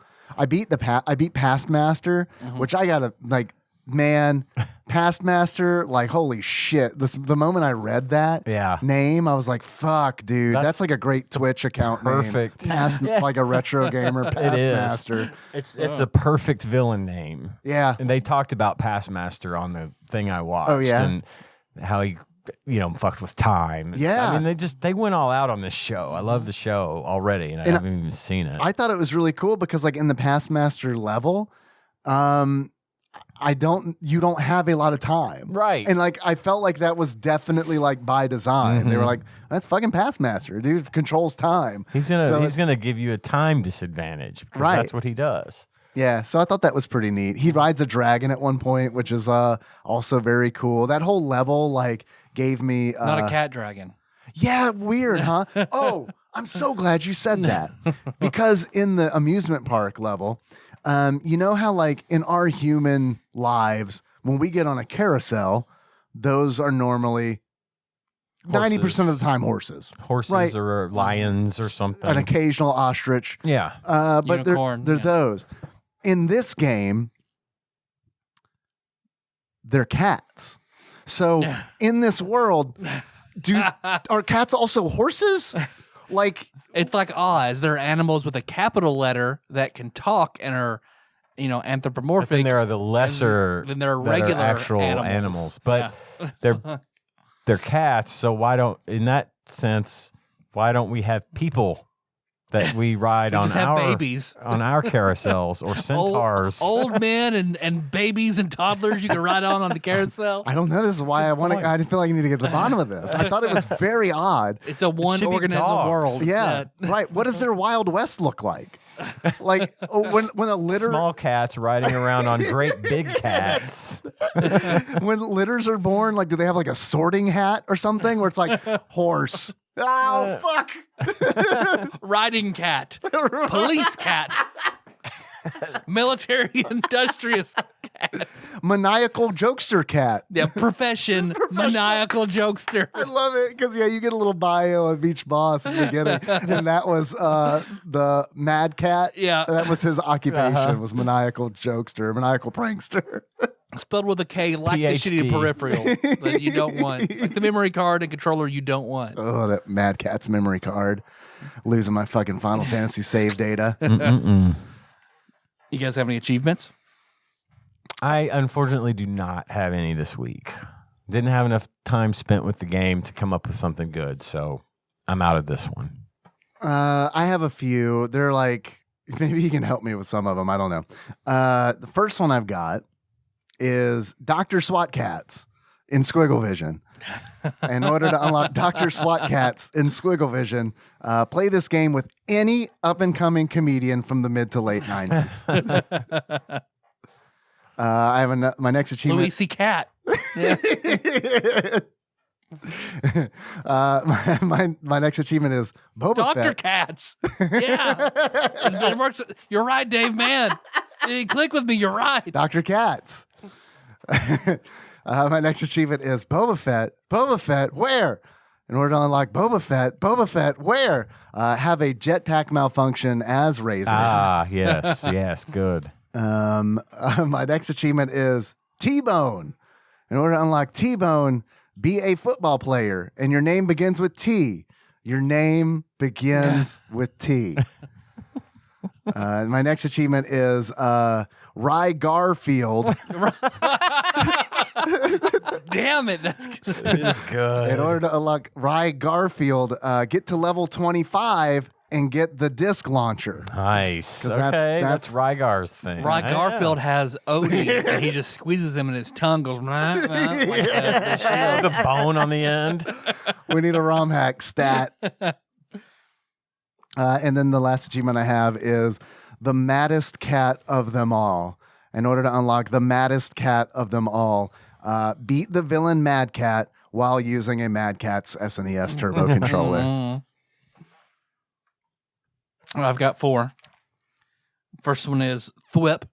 Oh man, I love that sound. You unlock Thwip by killing 20 enemies with your web launcher gun. You get it like level 5. Nice. We need a Marry Fuck Kill, Thwip, Schnicked, and Bamf. Bam! Oh man! Holy shit! Let's stop everything and do this right now. I couldn't think of a third one, and you just fucking came in. It was like, here it is, the best possible option. Oh my god! Oh my god! It's so hard. I'm gonna fuck Schnicked, because that's that I could see It that. sounds like something that we could all fuck. Yeah. Love a good Schnicked. Or I'm gonna marry Schnicked. I'm gonna fuck Bamf, and I'm gonna kill Thwip. Oh god. As far as automatopoeias go, I kind of agree, but man, Spider-Man though, I feel so bad. Like I can't relegate Thwip to kill. But Bamf is such a good one. I don't know Bamf. Oh, Bamf is Nightcrawler. So when he Okay. teleports, it's Bamf, which is like Oh, you okay. can. It's the best. You can just I of say these. Bamf, and I smell sulfur. That's how powerful it is. Right. All of these are so good that like I don't know, these words are so good that they evoke the right feeling whenever when you read them. You just hear them. I love it. Ugh. I can't. My second one was the Rocketeer. Okay. You know, like the Rocketeer by landing 10 rocket pack jumps without it exploding. Okay. Okay. Very easy to fucking catch on fire and explode. Yeah, absolutely. The third is he hates these cans. I love that. You destroy. You unlock that by destroying 30 blocks with Oh my T-Bone's god! cannon. Nice. Thank Which you the for the reference there. That's one of my favorite movies. Love that. ever. It's one of the best movies. But T-Bone can blow up blocks with his bazooka. You try to hit an enemy with it, it just plonks off. Bounces off, yeah. Yep. They And should make then, the enemies out of the blocks. The last one is milk is actually bad for cats. And you unlock that by never getting the milk health refill and beat the game. All right. Okay. I thought you were going to go with milk your cat. Milk your cat, minute. you're good. We don't have a cat. What did I milk? You can milk anything with nipples. Could you milk me, Dave? Gladly. Come over here. I'm not Ross. There's no milktyler.com. Bring that NyQuil. Come over here. Tyler, Yes, Dave. I've had a lot of fun talking about SWAT Kats with my buds today. I have a question or two for you, though, before we stop talking about SWAT Kats. Starring Talon and T-Bone. Nailed it. Feldman and Haim. Oh, God, yes. And it's Razor. Jesus Christ. I lost the ability. I've gained this fucking monkey paws curse. What did I say? Toka and Razor? You said Talon and T-Bone. Tyler, if you were to give this game a beard that sums up how you feel about it, what kind of beard would it be? The beards used to conceal Harvey Dent's crush on Batman that are sugar and spice. All right. So the dichotomy and the design of sugar and spice remind me of like the color layout and the enemy design and Totally. whenever you see the deputy mayor Calico Briggs in the cartoon, she's very Gadget. I was going to say, she reminds me a lot of Gadget from Rescue Rangers. Does she have a cult that revolves around having sex with her? I don't think so. Wasn't on enough. It wasn't on long enough to develop that following. You have to get syndication to get a cult. So missed it by that much. Damn. Poor Calico Briggs. Always a bridesmaid. Tyler, Yes, Dave. if you were to give this game a pair of glasses that sums up how you feel about it, what kind of glasses would you give it? Jim Carrey's zany Riddler glasses. John Oliver. John Oliver's That could very work, too. normal glasses. John Oliver's crazy mode 7 glasses. Should be his next show. I think that's all we got to say about the game. Anything from Flopsy? Yeah, you guys want to know? Oh, actually, I do have another question. Yeah. How much do you think this game is worth? I can't remember if this is a segment we do still or not, but I thought, we do. Yeah. Okay. If you were to buy it loose right now, $23. 23 bucks, $17. 17 bucks. Respectable answers. These are definitely in the range that I would guess as well. Actual retail value of SWAT Kats, the Radical Squadron, loose, on average, according to pricecharting.com at the time of this recording, is $206.11. Whoa. Wow. I was a sad boy when I was playing this game, and I was like, you know what? I think I might buy this. Nope. No, I don't think so. Damn. Holy fuck. Because I was like, it was one of those where it's like, man, I hop on eBay, find this bad boy for 30 bucks. Sure, I'll buy it right now. So, I mean, you think that makes it rare? Yeah, it's got to be rare. I would say rare. According to Flopsy, Well, I think and also I think Flopsy, what do we think Flopsy gave it? 3.5 stars. I'm gonna stick with that too. 3.5. 3.5. I already looked, so I can't guess, but it would definitely be there too. According to Flopsy, this game is very uncommon. Close. to Probably rare. very, very uncommon. It sounds like the price tag. Mildly rare. Mildly rare, right? I like that better. And it is, let's see, 4 stars. Okay. I mean, that's fair. If it didn't have that plane segment, the jet segment, I might give it. If they had tooled upwards it of that, differently, I can dig it. yeah. Then there got to a point, honestly, where it doesn't forgive it. It doesn't forgive the design of the shooting gallery segments, but I did get to a point where I could do it. You know what I mean? So it's not good, but at least it's one of those things where it's like you can learn this annoying thing to get past it and get to the good segments of the game. All right. All right, you take a break, then we'll take some calls and take some quizzes. Take a quiz. And, yeah. Think about Schnick, Bamf, and Thwip. There's another one that I always think of. Squip. Squip. That's It was in a Venom. It was Garfield. Squip. Garfield. It was Garfield. Is Garfield? What was Garfield doing when it said Squip? There were no words in the strip. Yeah. And you see Garfield going towards John in one panel, like You're encapsulating our whole podcast right now. John goes to grab him and hug him, and Garfield squips out of his arms, and then John looks to the left and sees an empty can of lard. Garfield has greased himself up and Fucking slid through. Garfield squipped on my shirt again. I remember that. I always think of squip Squip. as an onomatopoeia. What is Venom's Thwip? What does he have his own onomatopoeia? Thwop. Thwop? Probably. is Sharp. thwop. Splort. Sport. All right, we'll be back. Break that.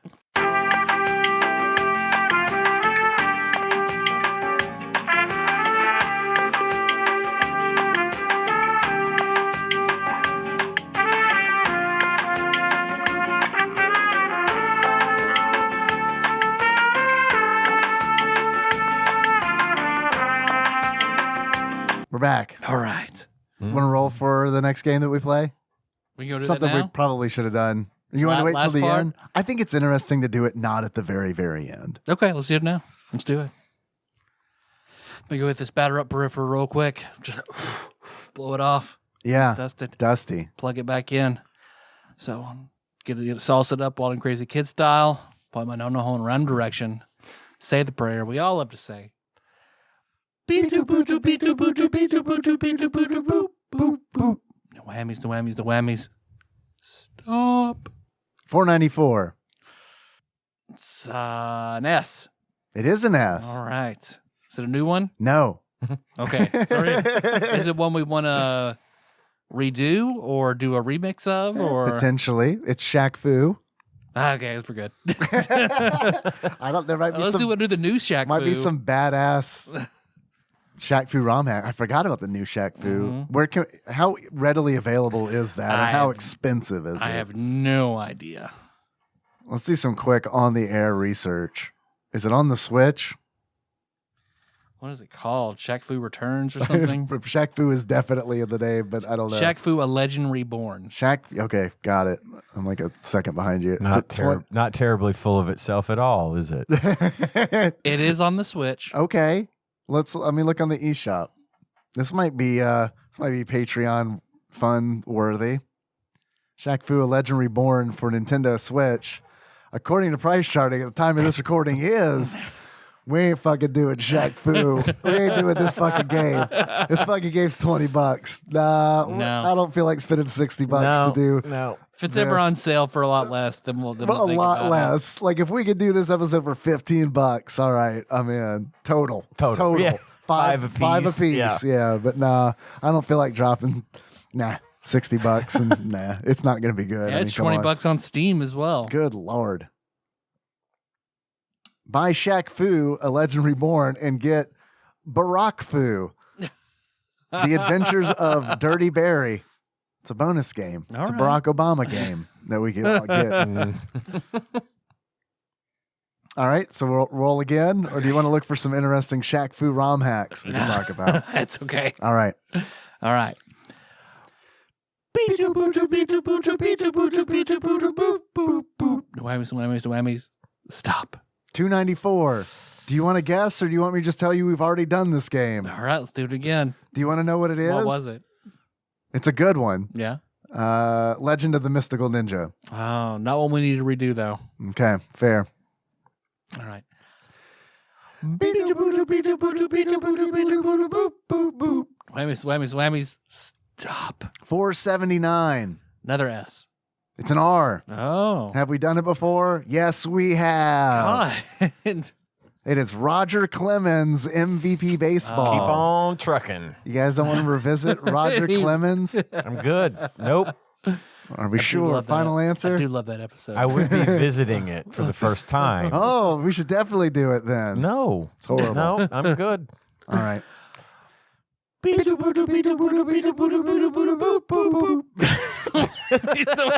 happy. Stop. 389. Have we done it? No, but I will go ahead and say Yeah, I'm sure. it is NHLPA Hockey 93. We'll see how the new structure holds up to NHLPA Hockey 93. Yep. Okay. Write that down. NHLP. HLPA. I assume the NHL Players Association. I mean, it's an anagram for alpha. Ooh. So there No, we it's go. not. It's an ALPH. It's the anagram for Alfred. Alfred. Alfred and the Chipmunks. Alfred and Chipmunks. Man, you guys ever get really drunk and watch Alfred and the Chipmunks? It's the Ukrainian one.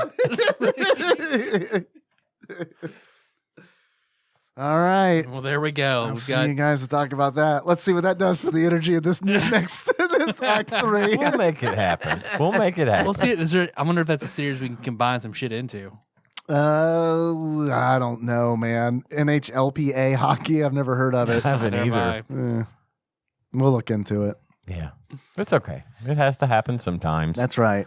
But before, Randomizer mad for us Yeah. hurrying up that Yeah. last. we've had some chance. gold for a minute. We So have. true. It's about time. We're That due. is true. And let's just say the actual play on Thursday needs to happen every week for the next 2 10 months.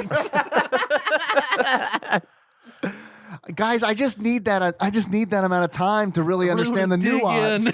of NHLPA 1993 hockey. All right. Well, now I want to do my intro. Oh, please. So, Melissa and I were we're watching like a bunch of like 30 Rock. I'm still trying to get her to watch 30 Rock. She doesn't want to. We've watched clips. And she's like, it's okay. It's got its moments. I Just don't show know. her Werewolf Bar Mitzvah. I need to. You're right. That's the one. Because we watched some clips of Scrubs and stuff on YouTube. And then just because I watch a lot of like 8 out of 10 Cats and 8 out of 10 Cats does Countdown, it showed a new game show that I'd never seen before. And we sat down and watched like 4 episodes of it. And they get such an amazing premise. It's called I Literally Just Told You. So hosted by Jimmy Carr. And what they do is they bring on like 4 people, and it's a trivia show. And they come on and they read everyone's bios and then ask questions about anything that just happened in the show. And there are question makers live right there typing stuff out. So the first person, was born in Brisbane and enjoys soccer. Then when it gets time to the questions, the third person down the row, where's Chad from? I literally just told you. Tell me, where's Chad from? I would be so terrible at that game. Yeah, it'd be pretty bad too. So Now, hopefully they allow everybody to have cell phones in, so they're not, no one's paying any, everyone's just watching fucking YouTube and shit. So during the course of this episode, I've drafted our own I Literally Just Told You quiz about things perfect. that happened during this episode. That's what you've been fucking writing this whole time. This whole time. Oh, I love it. I love it when you do shit like this to us. It's going to be so embarrassing. You said that, Dave. It just echoes in my fucking mind for eternity. You said that, Dave. You cannot have the Aqua Fresh. Remember, who said the Cracker Barrel is my Blair Witch house? All right, Ian. Uh-oh. I'm up first. What color luck. did Dave say he couldn't wear to school after he wore it and was called names? Tyler, that would be purple. Purple is correct. That's You good. haven't heard that yet. You'll probably hear it in a little bit. Maybe. Dave, what Yes. movie I don't know. did Ian watch with Gage and Cohen this last weekend? Ghostbusters Afterlife. Ding, ding, There ding. you go. And glorious 1080 full HD. Yes. Yeah. Ian, this entire episode, I have been drinking out of a bottle. Oh, God. What kind of bottle was I drinking out of? It was NyQuil. That would be Snapple, Tyler. It was Wow. a I Snapple do not know bottle. the flavor, but it's Snapple. It was. I wanted to make it memorable, so I poured grapefruit juice in a Snapple bottle. Okay. So Snapple. That somehow makes it memorable? because it's Snapple, not just like a cup. It's a Snapple bottle. I was drinking out of a thing people normally drink out of. Isn't that memorable? No.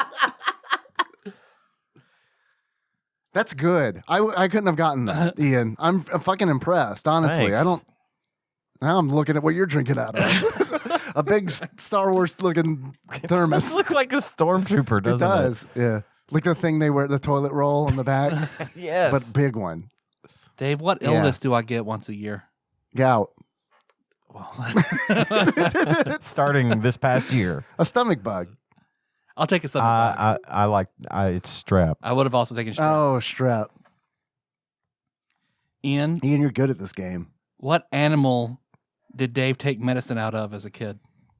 An alligator. An alligator's A correct. little plastic alligator. That's because I So- painted it so well in your Yes, mind. you did. Yeah. It's there for Yeah. pink goo and everything. Pink goo.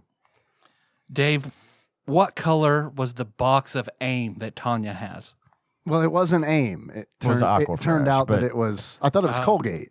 No, it was Aquafresh. Ah, fuck. Because you said AIM and I was thinking Aquafresh because of the multicolors. Yeah, But the box that it is in, it had like gold in it. I know that. that's incorrect. I don't know. Silver and orange. Or yeah, I had Well, orange. silver is close. That's close. Gold is also close to orange. It's adjacent. Gold adjacent. Ian, what did Dave want to call the small SWAT cat? Oh, fuck. Axel Axel's correct. or Talon. Dave, From Primal Rage. Yes, what color was the shirt I was originally wearing in the first part of this podcast? the one that does or does not have giant holes under your armpit. And they both do, to be fair. Well, what color was the other one? I don't know. I don't look at your clothes. Because I made sure to change shirts when I came back out Yeah, here. I got that impression, you fucking Snapple drinking motherfucker. I get it. I get that. I get it. But I don't know what color. Gray. Red. Please continue. That's it. That's all I got. I like that. Good Lord, that sucked. Fuck you. Do that every week. I like that Here's one. for next week. I'm going to put together something really nice for you. Okay, it's going to be real nice. Shots fired. Would you have known what color my shirt was, Ian? No, I was actually going to say like a would have. beige. You, I did not know. I would not have said red. you noticed he was drinking out of a Snapple bottle. I think you're just being a gracious winner. I think is what you're doing. No, I really didn't realize he was in a red shirt. I couldn't have told you that Ian was wearing a white shirt. I literally, it's like I don't. I'm always wearing a white shirt if I can. I could have told you that he was wearing a hat because I'm not used to seeing Ian in a hat. I'm used to seeing you in lots of colors, Tyler. I do own this exact same shirt in like 5 different colors, and it's always what I change into when I get home. It looks like what in Never Ending Story Part 2, the ratty ass sweatshirt he always gets he changes into when he gets home that has holes and shit in it all over it. His comfort shirt. Next week, me and Dave are both gonna, or next episode, me and Dave are both gonna be like, Oh, okay, nice. okay, he's. I thought his glasses are black. All right. Oh, I thought you were going to help me. I was about to say, I thought I was going to be the only spiteful one, but Ian's going to join the fun. We're going to fucking team up on this. We're going to fucking Talon and Axel this motherfucker. I mean, it's a great show. Full episodes are on YouTube. It's really, really Oh, they're on YouTube. good. Wow, Yeah. that's awesome. How recent is it? Very recent. Like it's they're only like 8 episodes out of it. Are they like self-publishing it on YouTube, or is it? I don't know if somebody's pirated just or what? pirating and putting it Okay. up, but like, So watch it now. Is Yeah, what, yeah, Oh, that reminds me. As long as we're just talking yeah. for a minute, have you watched Wheel of Time?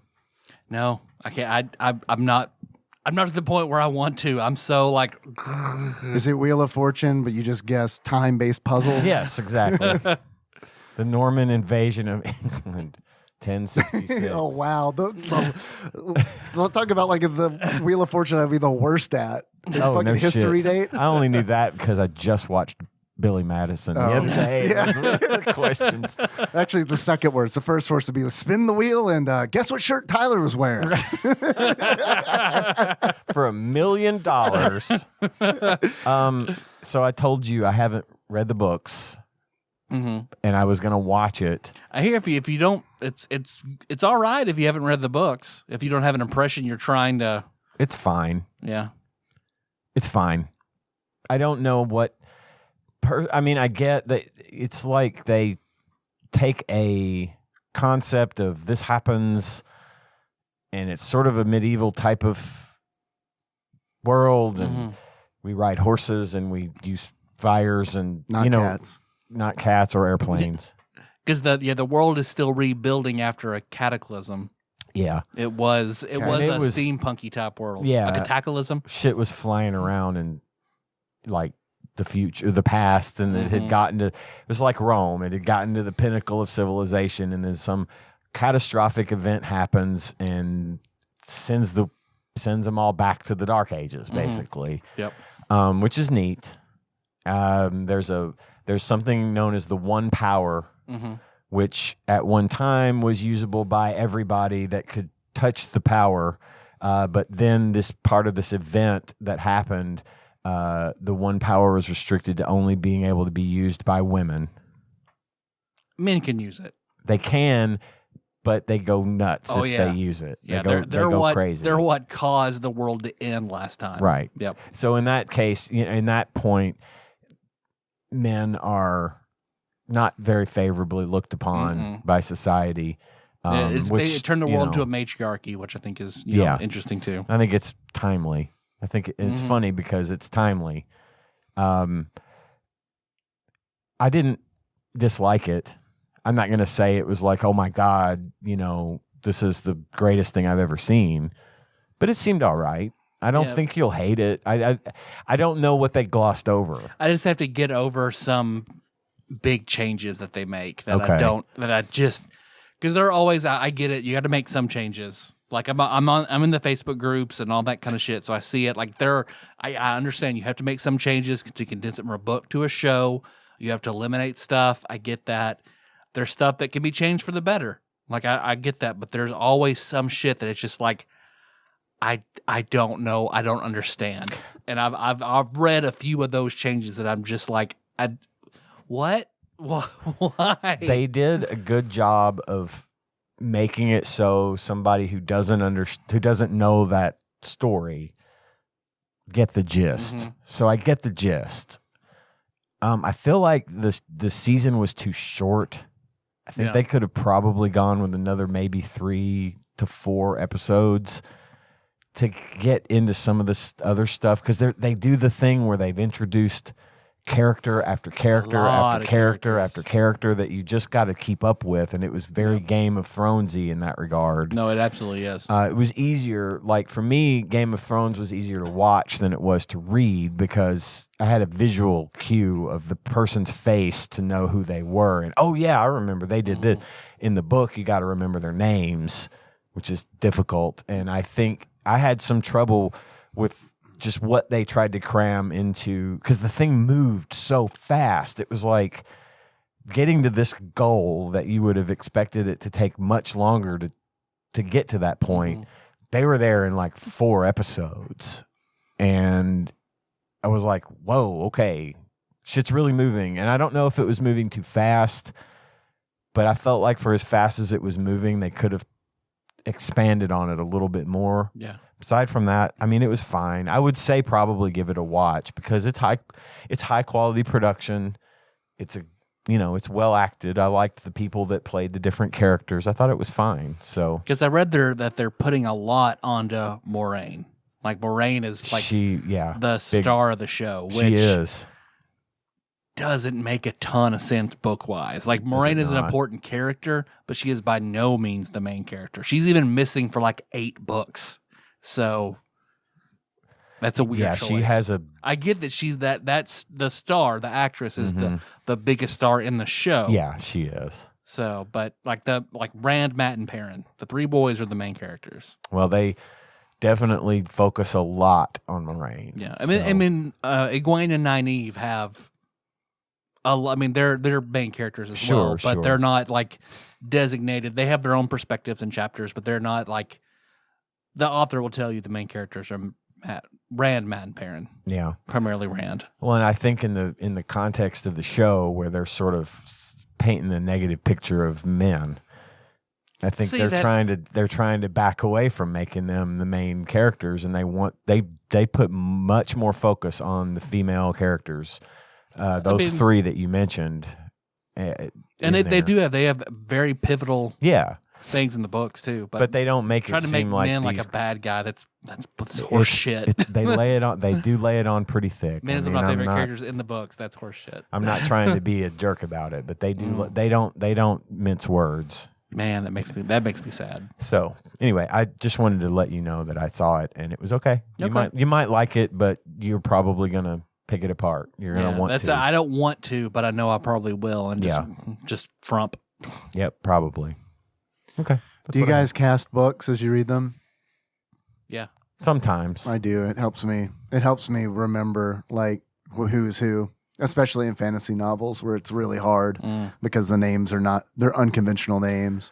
I'd say I probably don't actually because like I get a picture of what they look like either based on the description or based on just some random character generator thing in my head. Yeah, that's awesome. I wish I could. I did that with Ready Player One because none of the characters in Ready Player One matched up to in the movie. Oh, I always pictured Parzival as Will Wheaton. Me too.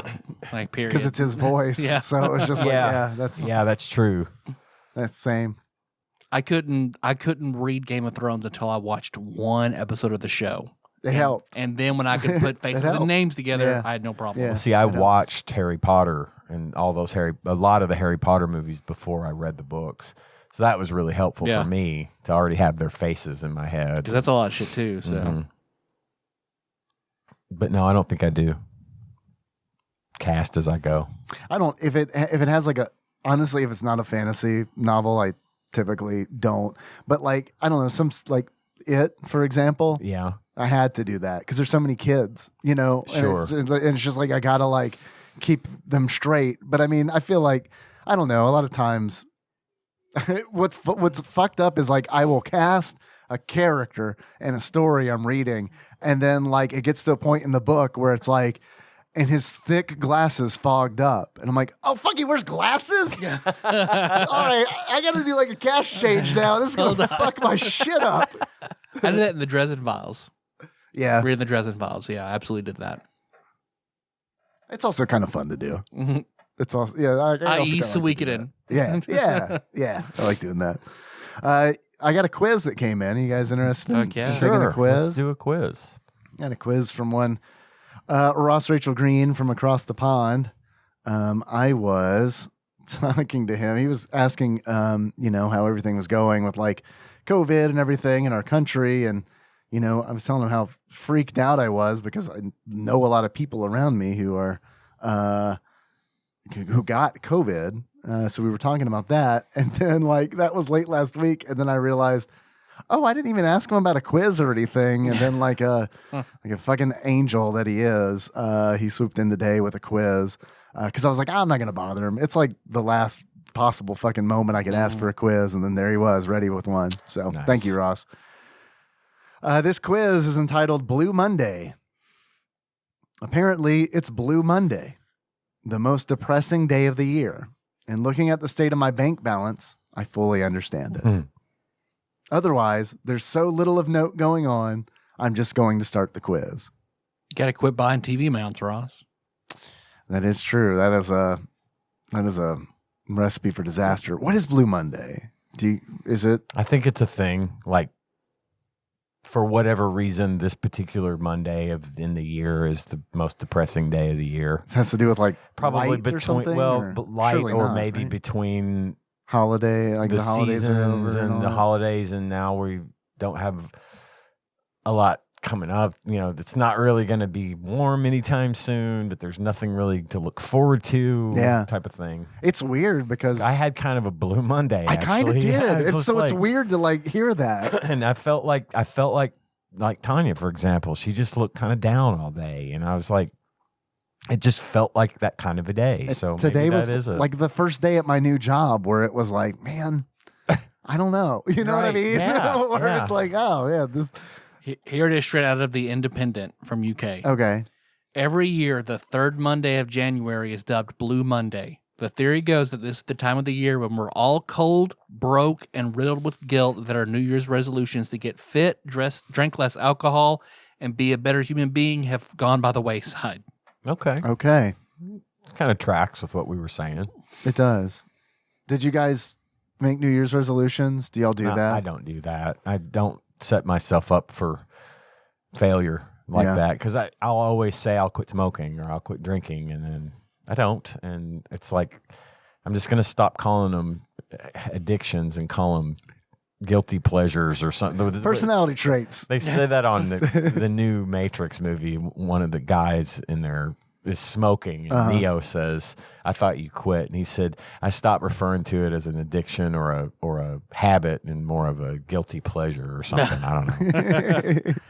I just to lose weight. Yeah. So Smart to just do one. yep, that's the only one that I'm really going to go for. I do a so. scatter shot where it's like, here's a bunch of them. And you just hope that you Hope get one a of few hope or one of them catches.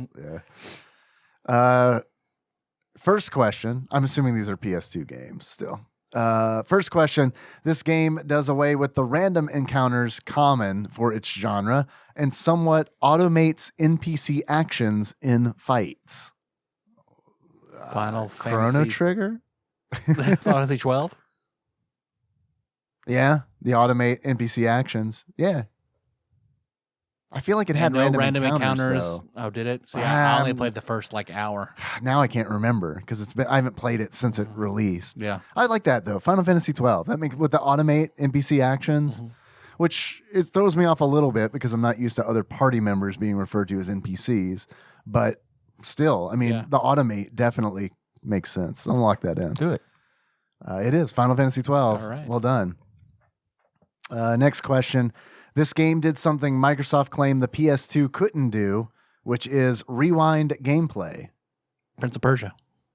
Mm-hmm. Sands of Time. Yep. Yeah. Prince of Persia, Sands of Time, locking it in. It is Prince of Persia, Sands of Time. Good one. Well done. I thought it was Braid. Next question. This game featured a career mode that allowed you to play through 10 years of the Stanley Cup.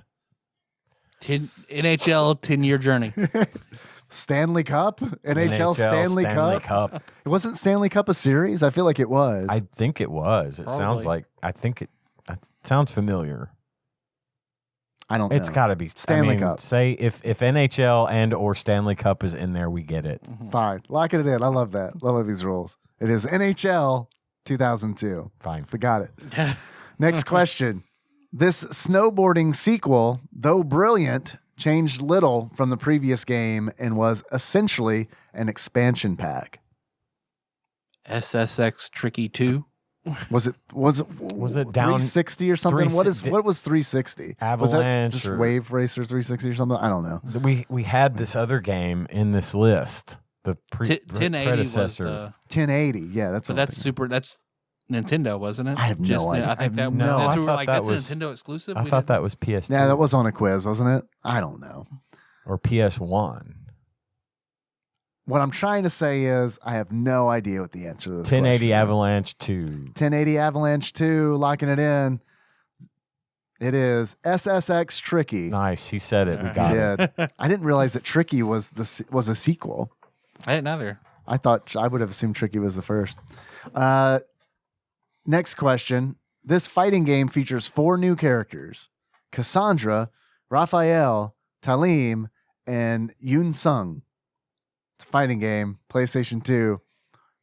Soul Calibur. Soul Calibur, Cassandra. Soul I Calibur. recognize that. Soul Calibur? And Talim is you're right, Soul Calibur. Just Soul It's Calibur. one of the Soul Caliburs. Soul Calibur 4.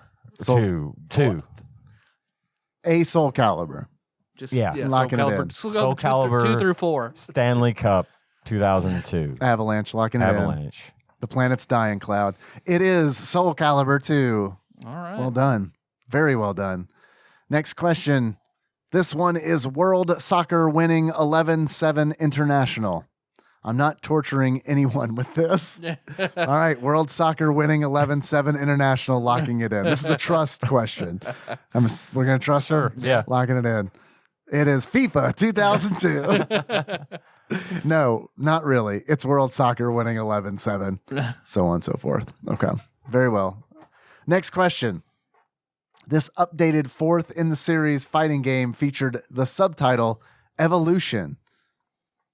This would be X-Files. It's a joke. Say, okay. That would be a good fighting game, though. With some of the weird people that they encountered, and their powers that they had. A Monster of the Week fighting like the game. dude that could squeeze through vents and stuff. Mm-hmm.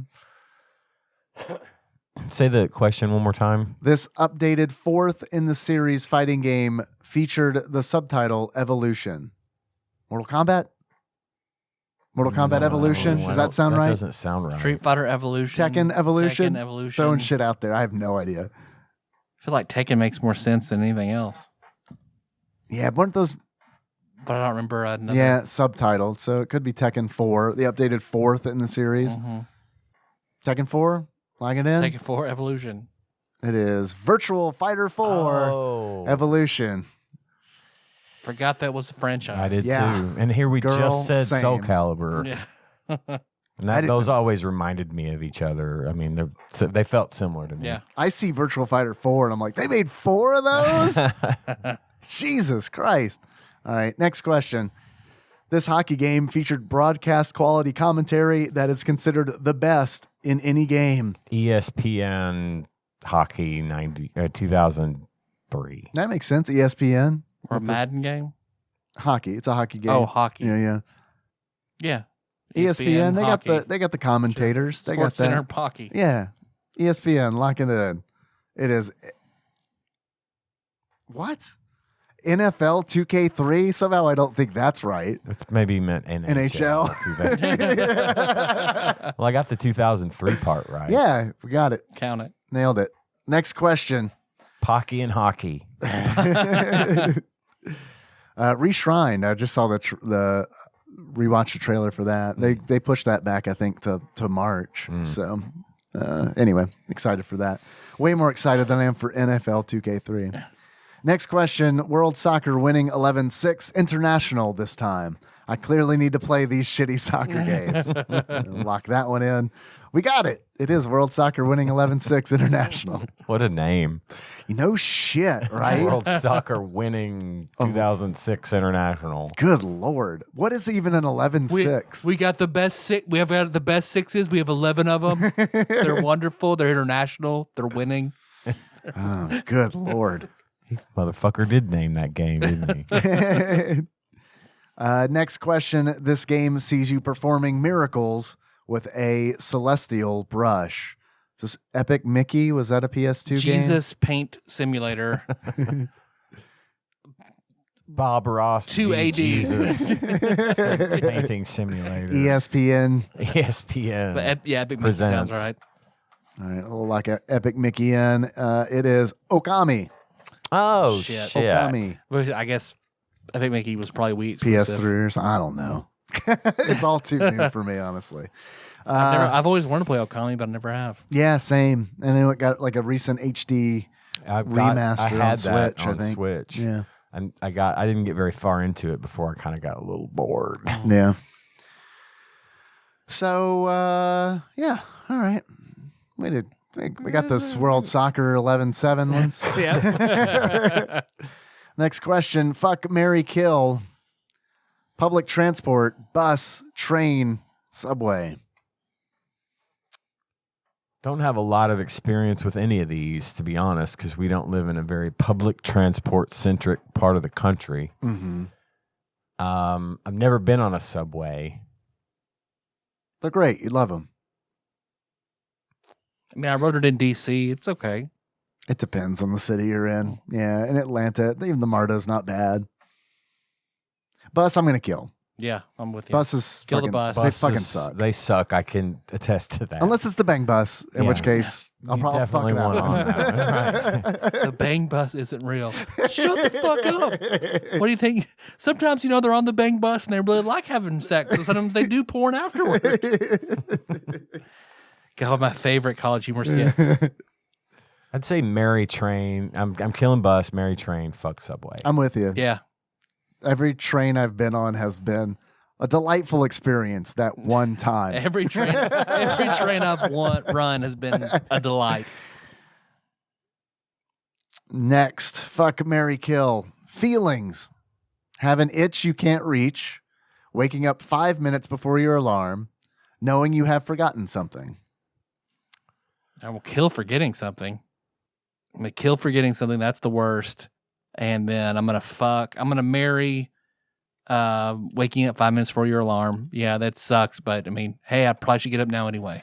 Yeah, when I was reading the question even, I was like, oh, waking up 5 minutes like before work, I thought is where it was going. But then it was like before your alarm. And it's like, oh no, that's way, way super better. Yeah, and then I'll fuck itch you can't scratch. Well, I've experienced all three of those things today. Today, Blue Monday. The waking up early, though, the waking up before my alarm, this morning it was very gloomy and dark and kind of nice to be in bed. So I woke up it is probably about 20 minutes before my alarm went off, but it was nice because I just kind of laid there and enjoyed the nice just darkness of the morning. It was chilly, so I was warm in my bed, and I got to enjoy that before getting up. So I'm going to marry that.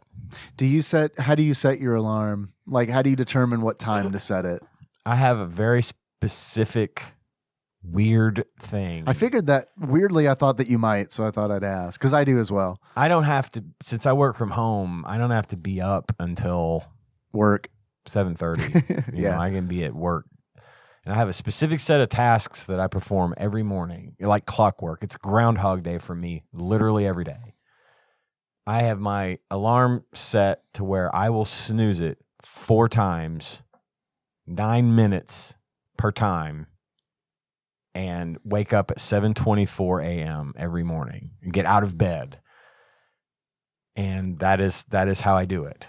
It goes so it's like 6:50 something. And then it's 7 something, then it's 7:15, then it's 7:24, and then I get up at 7:24 and then perform my tasks, which is let dogs out, feed dogs and cats, start coffee, make juice for Tanya, who then gets up at exactly 7:30 every morning. And then we go. So she also kind of is in sync with your alarm going off. She is. She wears her Apple Watch to bed because she uses it to monitor her sleep because she doesn't get good sleep. Mm-hmm. But when her alarm goes off, it zaps her on the wrist. On the wrist. I do mine so I don't wake Melissa up. So yeah. My alarm, and I can set it the volume on my phone. I use my phone. Same. And I set it really low. And I don't even need to hear it to know that it's going off. I'm just so into that routine. So yeah, that's how I do it. Does the snoozing works for you? Because snoozing wears me the fuck out. Like when I find that I snooze too much, like by the time I get up, I'm like, fuck, man, I should have just set the last alarm and slept. Do you need to be eased into waking up and getting out of bed. Yeah. Because I'm not typically looking forward to the day ahead of me because it's work, obviously. Mm-hmm. So yeah, I allow myself 4 9-minute snoozes. Okay.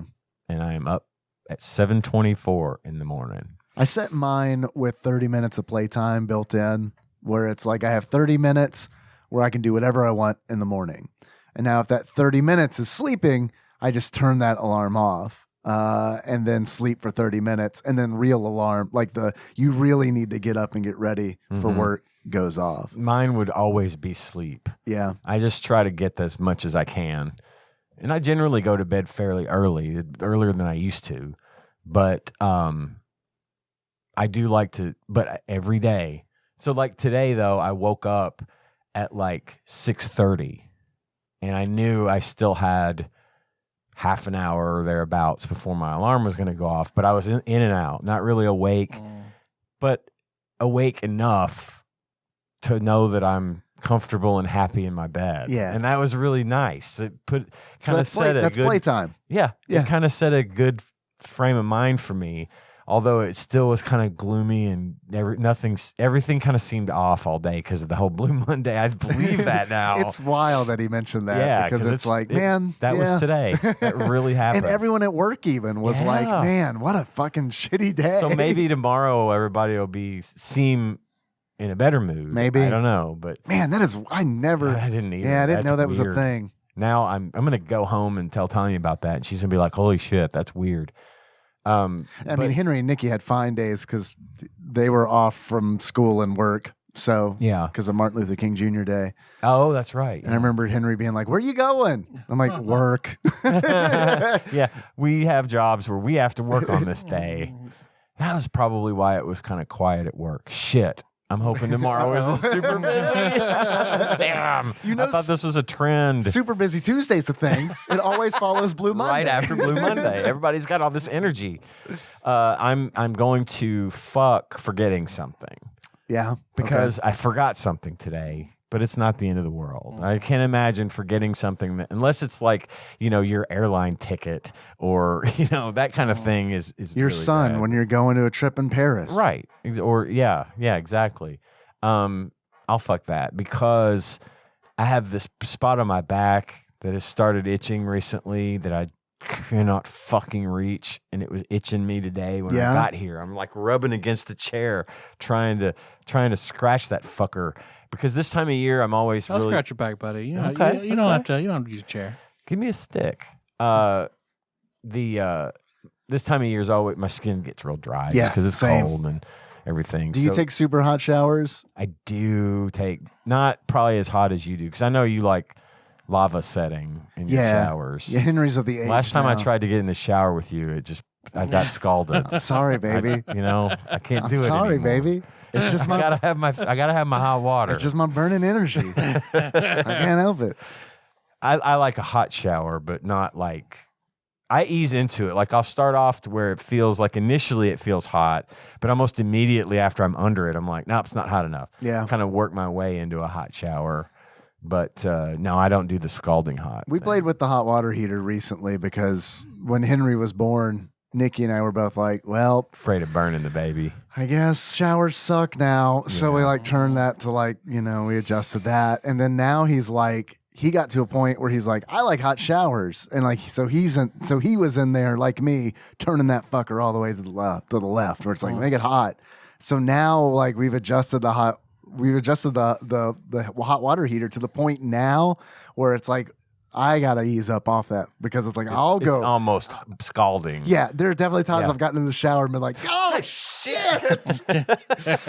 Yeah, my dish. Yeah, and then my brain is like, just turn it up a little bit each day, and you'll get used to it. And that's what I've been doing because it's just like, I like that sensation of it being so hot that I do even subconsciously, it's just like it's hotter and hotter each day. But it does no good thing for your skin. No, God, no. Super hot water in the winter is a terrible idea. Oh yeah, it's the worst for your skin. Oh, it's the worst. As soon as you dry off, it's like shrivel. Yeah, and then dry and now flaky. Yeah, absolutely. Got all the dryness. Mm-hmm. Yeah, by the time I'm putting my clothes on, see what I do is to make myself feel like it's okay. When I get out, I dry a little bit, and while I am still damp, I've got a bottle of lotion that I'm just like bloop bloop bloop, and then it's just glistening. I just rub myself down. If I'd be clean, essentially. If I tried to hug you, you would squip out of my arms.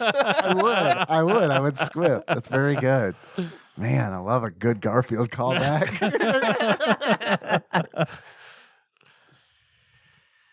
I can't do snooze. No. You got to just get up. Yeah. The first, and I make sure, Melissa and I first got married one time because she likes to snooze many, many times till the point I was like, please, I'm getting up with you every single time. Every time it goes off. She's like, oh, okay, yeah, that's okay.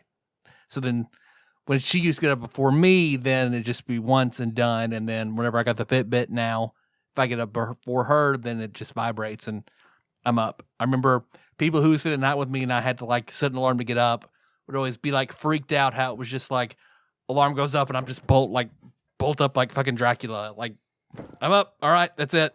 You know. It's daytime, Dracula. Back to sleep. You'll die. Yeah, my body doesn't want to be asleep.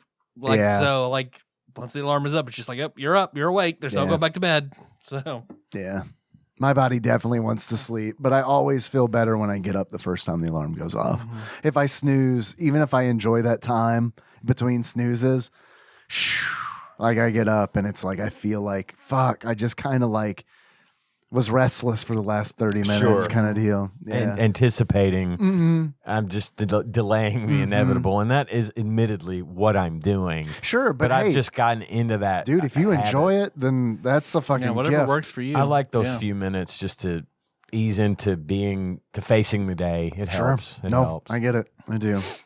What's yours? Me, I feel I really do hate the feeling of I've forgotten something. That happened to me last night. I told Nikki and I was like, I feel like I've forgotten something important. And it wasn't just like I feel like I forgot something. Like I feel like I forgot my keys or something. Like it was like I feel like I've forgotten something important and it's bothering the shit out of me. So then I'm going through this list in my mind of like all the things and it's like not on the list. So I hate that. I think I'm probably going to go ahead and kill that because if I never get that sensation again, that's fine.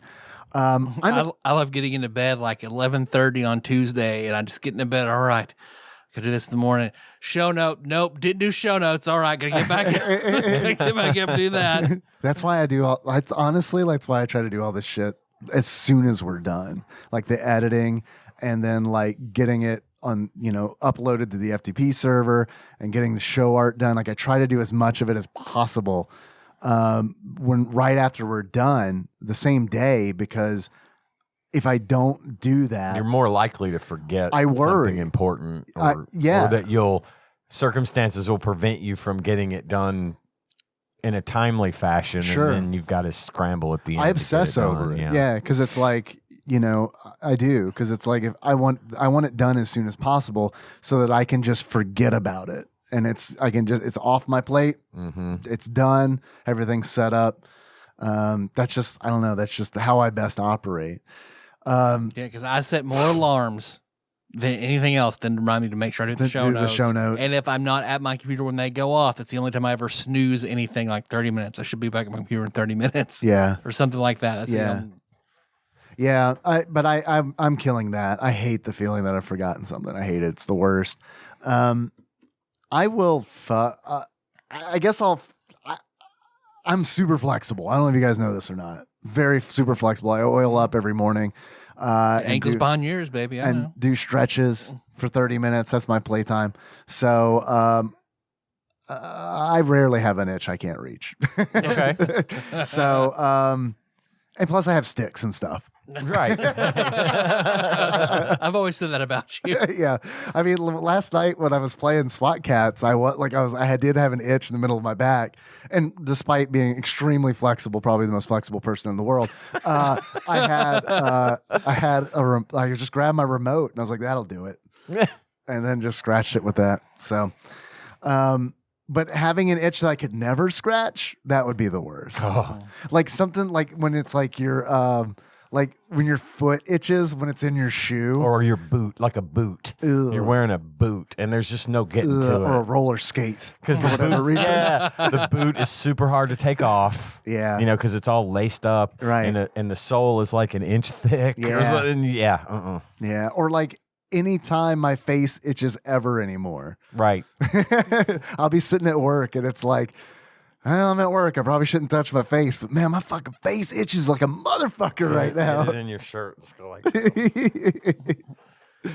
and then I guess I'll marry waking up 5 minutes before my alarm, because a lot of times when I wake up 5 minutes before my alarm, it's because my body is ready to wake up, and it's like, sweet.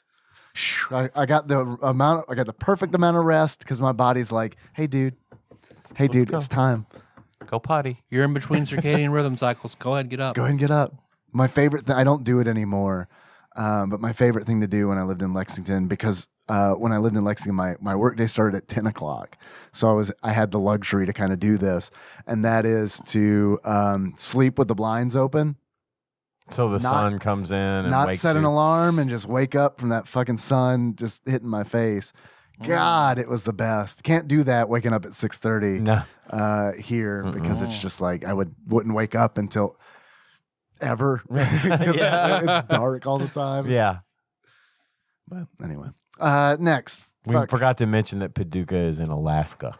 We don't actually live in Kentucky. It's weird. It's not like Lexington's like super like far away or anything, but for whatever reason, probably because I am waking up at 6:30, that it just feels like it's constantly fucking dark here. Yeah. And it's like I go into work and it's dark outside, and I work and then I leave work and it's dark outside. That's changing though. Yeah. Like we noticed the other day, it was like 5:30 and it was still like pretty bright outside, and I'm just like waiting. I'm so excited. I love long days. I like long days, but this is like I'll never be satisfied. I like long days, but I prefer it to be cold. I prefer it to be warm, but I do also enjoy like when it first starts getting dark early, because I like dark. Mm-hmm. I like night, but not when it's cold. So we're kind of like diametrically opposed here a little bit. Yeah. Cold just helps my sleep so much. I can see that. And so much. we fight every year about when to turn on the air, because my wife is a lizard. I think I've mentioned this before. So it could be 85 in the house and she'd be perfectly fine. And I'll be sitting on our couch, just sitting in my underwear, sweating, just profusely. And if I say, honey, can we turn on fine, we'll just turn it on. I'll set it to 60. I'm like, I just want some relief. I'm just hot. I'm sorry that you're not, but I am hot. I'm going to die. You need a suit made out of ice packs. I should make something, or just go sit out in my office where I can control the temperature and not have to get griped at for wanting to turn it on. That's way it's too July, honey. Can we please turn on the air now? Yeah, we turn on the air super early. We never argue about that. It's always just, for whatever reason, we both get to the point when it's ready to turn the heat on and turn the air on. It's always just kind of like, or really the way it works is Nikki does it. And I'm like, oh yeah, that's a good idea. Thanks. Well, my dog will be walking around the house. The water in her bowl is evaporated. We've lost 4 dogs this way. Can we please turn the air on? She says, well, I open the windows. It's 100 degrees outside and 90% humidity. That's only making it worse. Just laying on a rock. Open the window. Here, I'll turn the ceiling fans up to high. Just turn on the air. I don't even those ask McDonald's fans. Yes. Yes. Yeah, did you find out anything? I have not. I forgot to call about that. I will call about that. I'll try to call about that this week.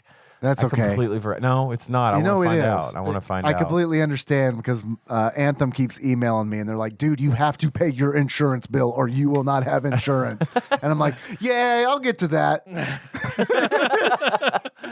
Just my word is good enough to hold on to that for a little while. I told you I would do it, Anthem. Chill. God. Like, making such a big deal. It's a few $100s. Not like you don't have billions. It's also kind of in the situation where it's like, how long's the grace period? When does my new insurance kick in? I don't have to pay this. So what exactly can be a change of life incident to do this?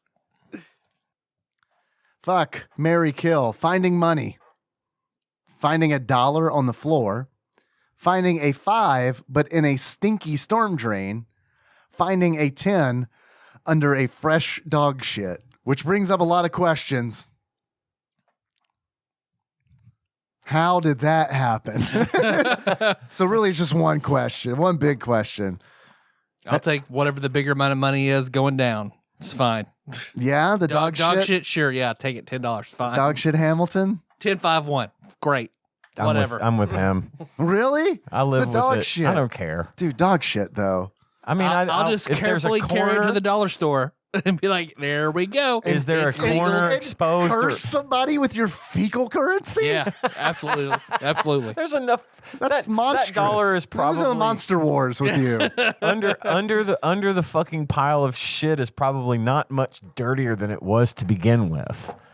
I'll go feed I it don't to them. know If If about there's that. a corner that I can get without touching the dog shit, I will, and then I'll just go drop that dog shit. go to the token machine in Chuck E. Cheese and feed that shit in there. Take that and What's just the put it. exchange rate on dollars to tokens to dollars? Put it in a fucking bucket of or a bowl of Dawn water, and it'll be fine. I thought you said dong water for a minute. Dong water. Yeah. Or dog water, which was RC AJ's character. Dog water. That's Right, dog yeah. water.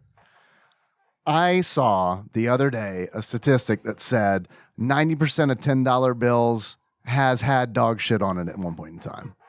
Are you serious? No. The zero and the one looks like targets. I get it.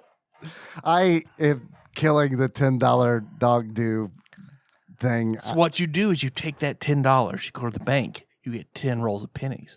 Take those pennies, you shove them up your ass. Ass pennies. Ass pennies. That's my secret. Yeah. He's probably got some change in his pocket right now. Those pennies have been in your ass. Storm Drain 5. Yeah, I'll marry that. That's why fine. not? I'll take a 5 out of Storm Drain. That ain't no big deal. Especially around here. It's like We got clean storm drains. we do. I mean, you know what I mean? It's like we don't live in a Yeah, it's city. not like Yeah. Chicago or New York. Yeah. where, It's just kind of like, what's in there? Leaves, I guess. I People don't washing off dog shit off the tins. right. now you've got all the dog shit on your 5. Fuck. Foiled again. And then, so I guess I'll just fuck finding $1 on the floor. The best, which isn't on this list, I understand why. But the best is when you put a code on and you find a fucking Last year's 20 20. in there. Yep. I know that feeling, and that is wonderful. Oh, I love it. And never am I like, I'm going to do something responsible with this money because it's No. found money. You never do something responsible with Two found things money. you never do with found money: something responsible or tell someone else. This is my 20. Yeah. It was in my coat, and stupid me forgot about it last year, so I'm entitled to use this money however I see fit. I cleaned the dog shit off of this. It's mine. Thank you, Ross. Thank you, Ross. Mhm. That was very nice of you to put together. We were talking about home improvement today. I was like, did you guys ever get home improvement over there? And he was like, yes. And I liked it a lot. We call it flat and betterment. That's good. I like That's that. good. I was amazed. that they got home improvement over there. I'm amazed that he thought it was funny. I feel, Right. you know what I mean? I thought it was funny. Well, it's a Yeah, it's a stupid, but think about a stupid American who does those Yeah. stupid American things. okay, Yeah, now okay. I can definitely see the humor in it from his Funny. perspective. Funny for a little bit different reasons. That's Yeah. how all Americans are. Horsepower. You guys want to take some calls? You want to end the show? What you guys want to do? we can take a call. Take or a two. call? You know that doesn't work that way. We're gonna get One call if it's not a 4-part call. yeah, right. Yeah, we're definitely getting like a 4-parter. Let me open this Google Voice app that I totally had ready and prepared for you gentlemen. It's terrified Michelle. We taking bets? Let me tell you about a circus, a whole troupe at the circus that I had to embalm. Part 1 of 28. You did really, really, really good because there was a part I was like, E-Bomb's World? What? I totally went on that same, like, you got me in the mindset of like, all right, I'm gonna have to follow this and look at Ian. First call from 270. Well, this is a whole new answering service. Hello and good morning, TADPOG. It is Karen. I don't even know if I have a nickname anymore. Flava Trip. Banana Was hammock. one at one point. I have no idea. Hello and good morning, though. So I competed in a Friends trivia tournament last night, and I have to call and get your opinions. I know this one might be weigh a little bit more on Tyler because I know he enjoys Friends a little bit more. But so we lost by. I also talked to Ross about Aisha Tyler on Friends and how hot she was. So I feel like I'm prepared for this as well. That's true. I'm not. 1 point, 1 whole point. I think the highest score you could get was 60, so we got 58. The winners got 59.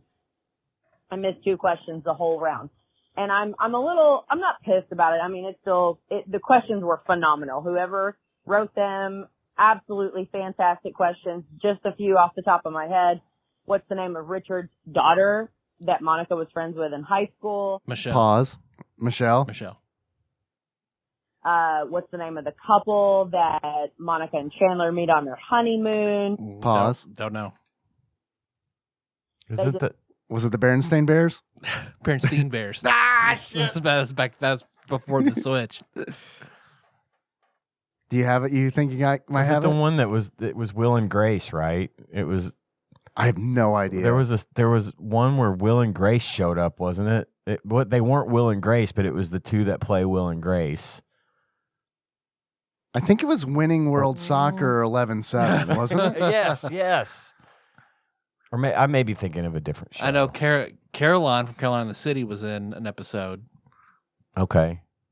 Well, I thought I saw something the other day where those two had made and I can't think of their names, but the ones that play Will and Grace. Deborah Messing and I'm not sure what Will's name is. And the guy from Criminal Minds. That's Dharma and Greg. No. It was Will and Grace. It wasn't Dharma and Greg. Okay. Criminal Minds is that Greg. guy is Greg. John Turley's favorite sitcom of all time. But anyway, I can don't hear know. him in my mind, quoting Family Guy right now. I don't know if that's Dharma, right. get off that table. No, you get up on the table. The whole round about the one with the embryos where they compete for the apartment, where they play the trivia about each other. What's Chandler Bing's real job? Obviously not a transponder. I mean, they really brought the heat on them. But the ones I know for sure I missed, and I'm going back and forth on it because I think I'm going to have to do some research. So in the realms of the show, who is the youngest friend? Not who's the youngest actor, who's the youngest friend? Phoebe? I would have guessed Rachel. It may be Phoebe. But it's Rachel. If it's not Phoebe, it's Rachel or Monica.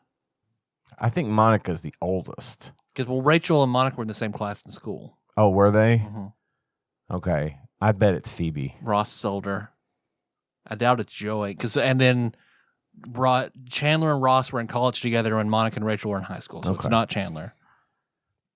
I guess it's Phoebe. Joey and Phoebe are the wild cards. I don't have a good mental picture of how. I know. Well, Phoebe is younger than Ross because she was a little girl when she mugged him that one time, and so it very well could be Phoebe. I would have just assumed Rachel because the way she's introduced, kind of like at the beginning, like in the first season, where she's just kind of like, but that's just her coming to the city. So Yeah. But I don't know. It gives me that impression, you know. Now, I thought it was Joey because in the one where they all turned 30, that episode revolved around he's the last one. Rachel's That's true. birthday party, her 30th birthday party. And in that episode, Joey says something to the effect of, we have a deal. We've made a deal with God, and that's not going to happen about him turning 30. So that would mean he is younger than her, right? Or maybe I'm remembering the episode wrong. No, you're not. Or could it be denial? Could be denied. Could it be one of those things where it's like I'll never turn 30 he's like, kind of deal? I'm perpetually going to be 29 Right. and I refuse to acknowledge that I'm 30. Mm-hmm. Maybe. The other one we got wrong, which does piss me off, is... Oh, she didn't tell us what the right answer was, though. Taryn. What did they say? Let's see. I absolutely hate at trivia when they ask about the actors' real lives. That is not about the confounds of the show. Yeah. Sure. That is I not get about the friends. It's about the actor. alternate Right. universe. It's a legit That it's is a not legit about complaint. their lives. when you asked the question was, what is the name of the actor that played Phoebe's mom, Phoebe's birth mom, Phoebe, that had the beach house and montage? That is not about the show. That is her real name. I don't know. I feel like that is kind of about the show. If you ask about like how long, she's a famous actress. Yeah, I can't remember her name, but she's a known quantity. But I mean, if you were to ask something like, how long did Jennifer Aniston and Brad Pitt date? Right. Or what was the highest grossing Jennifer Aniston movie after Friends? But That's not a Friends question. But I think it's fair to ask a question, the name of the actor who played a guest spot. Yeah, I think that's agree. a fair question. That is, in my mind, that's within the context of the show. Right. It's not lore trivia. Right. But it's show trivia related to the show. Yeah. I think those types of questions are definitely valid. I can understand where she's coming from. I can too. But I think that particular question would not have bothered me. I think that's something that you should know. If you're a super fan, I think that goes along with it to say that, this person was a guest star. So I agree. So it says here on Screen Rant that the ages of the Friends characters were extremely inconsistent and they kept changing and the writers would get it wrong. But on the Wikipedia, it says that Rachel is the youngest. Okay. Fucking nailed it. They break it down. Rachel and Monica in the pilot episode are both 24. Joey is 25. Ross, Chandler, and Phoebe are 26. But that doesn't make sense because of what you just said about Phoebe being a child. Phoebe mugging Ross, and the episode where that she specified where she's already turned 30 and Joey, unless it's a denial thing. So that question, I think that question is flawed. Is more bullshit than the one where it's like who played, because if you can't even, if it's known that the writers were consistently inconsistent with their ages, there's no right answer. There's no right answer, and that shouldn't count against anybody. Therefore, you should not ask that question. Unless the answer they're looking for is the ages in the show are inconsistent. Which we will never know because Taryn did not tell us what the right answer was. Terry Garr, who plays Phoebe's real mom. Terry Garr. Who is Terry Garr? She was in Mr. Mom with Michael Keaton as the mom. Oh, wow. I don't think I ever saw that. But I saw the trailer. I remember he ends up staying home, taking care of the kids, and she goes to work. Yeah. She got her big break on an episode of Star Trek. She was in Young Frankenstein. Okay. Oh, okay. All right. As the girl, the love interest. Yeah, rolling the hay. Yeah. I didn't realize that was the same person. Mm-hmm. Okay. Thank you. A lot of good stuff. She was in Close Encounters of the Third No, Kind. she wasn't. I was thinking she was in Clue, but that's not correct. Tootsie. She wasn't. Yep. I've never seen Tootsie. I've never seen Close Encounters of the Third Kind. Tootsie is one of those things where it would not hold up well today. Oh, yeah? Because it's Dustin Hoffman dressing as a woman to get a part. Oh, yeah. Probably. That's not going to go great. Would not do well. The Far Side used to make fun of it, I remember. The Far Side did? Like they had jokes about, I remember Hell's video store was just copies of Ishtar. So that's, I don't know nothing else about that movie. Oh my God, I remember that. And then there was another one about like copies of Tootsie being somewhere. Yeah. It's Tuesday. We can't run another cow comic. Got to do Tootsie today. Tootsie Tuesdays. The kids don't think the cows are funny anymore. It would not. It's our bread and butter. It was part of that whole thing of men dressing up like women was considered comedic and funny and basically being made fun of. Right. And today that would not fly at all. It's interesting that you say that because what I find kind of what might be a problem is the fact that the man is having a hard time getting the job. Right. Well, I think what it is they were looking for a woman to play a specific part or do something. Sure. And he's an out of work, this, that, or the other, and needs the job. So he does it. But strangely, what about Bosom Buddies? I was just going to say Bosom Buddies isn't actually a really good show. God, did you see the fucking Bosom Buddies where they did on Saturday Night Live? They did with it was Paul Rudd and somebody else. They did a shot-for-shot remake of the opening of Bosom Buddies. No. Holy shit. It was perfect. Yeah. It was perfect. They didn't, everything hanging on the wall in the bedroom or the scene in the park was the exact spot. Every single frame of that opening was redone. I highly recommend you look that up and watch it because of how well done it. Oh my God, the accuracy, just the work that had to go into that to get it that right was just outstanding. Highly recommend you check that out. Okay. But I didn't mind that. And Mrs. Doubtfire, I mean, that worked for me too. I don't hate that movie. I loved it as a kid. I haven't seen it since It's on Broadway. I was what? Misfire. I know that. Miss Doubtfire on Broadway. I gotta say, On Broadway? On Broadway. Yeah. this is in the unpopular opinion category. Yeah. As the older I get, the That's less not I this whole like. show? The less I like Robin Williams. Really? Yeah. Just I see something with him in it, and I'm just like, God, I don't really know. I don't really have that same appeal for some reason. Wait till we get to toys for the Super Oh, Nintendo. no. Oh, toys. That's the worst movie. Toys, man, that was such a fucking bummer as a kid. Yep.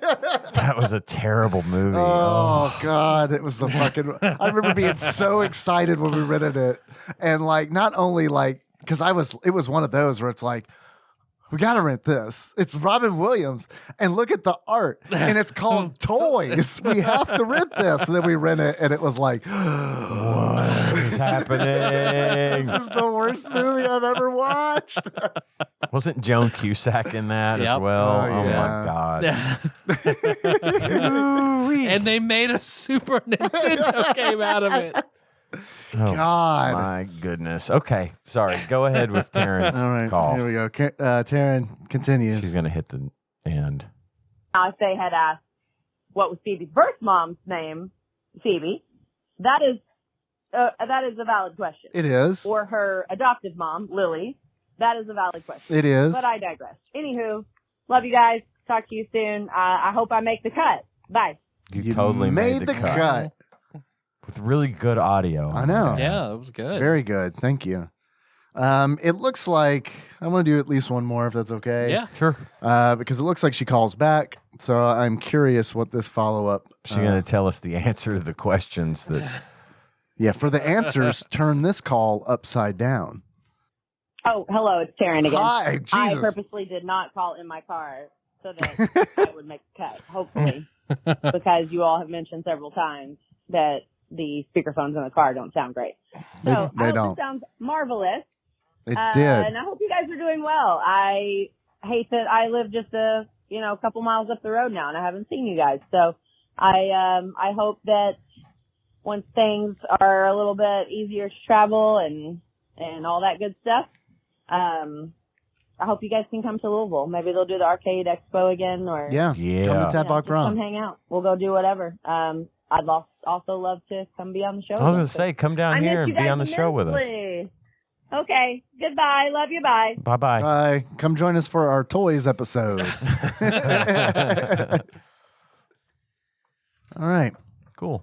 If anybody out there wants to call, 270-883-2555. If you call us on a speakerphone in the car, we'll probably still play it. We try to keep it under 3 minutes, if at all possible. And if you ask trivia questions, give us the answers. Or if there's something going on with an animal that it's been eaten up by ants, Oh yeah, Something wrong with your ass? tell us about the fate of the animal, We for gotta, example. we gotta know. What was it, a cat? It's a cat, Yeah. yeah, with the swollen face. Also, because she called, and Ian, because you're here, I don't know if you saw the tweet, but Taryn added us saying, in all caps, I do not appreciate the small heart attack from your ep today at all. Fred Durst for life. Taryn, I am sorry. I'm sorry. I just it was a reflex. It just came out, Fred. I didn't mean it. He's fine. I'm sorry. Did you know that Drop Dead Fred's about Fred Durst? God, that's one just game I gonna- wish there was a Super Nintendo version of. Yeah, I'd like to see what they do with that. That's it. That'd be nice. You guys, are we done? I think we're done. Like We're done. That's the show. Hey, you want to send us something? 27. No, that's the phone number. So you can send it to TADPOG Studios. Fax us. Send us a fax. TADPOG Studios.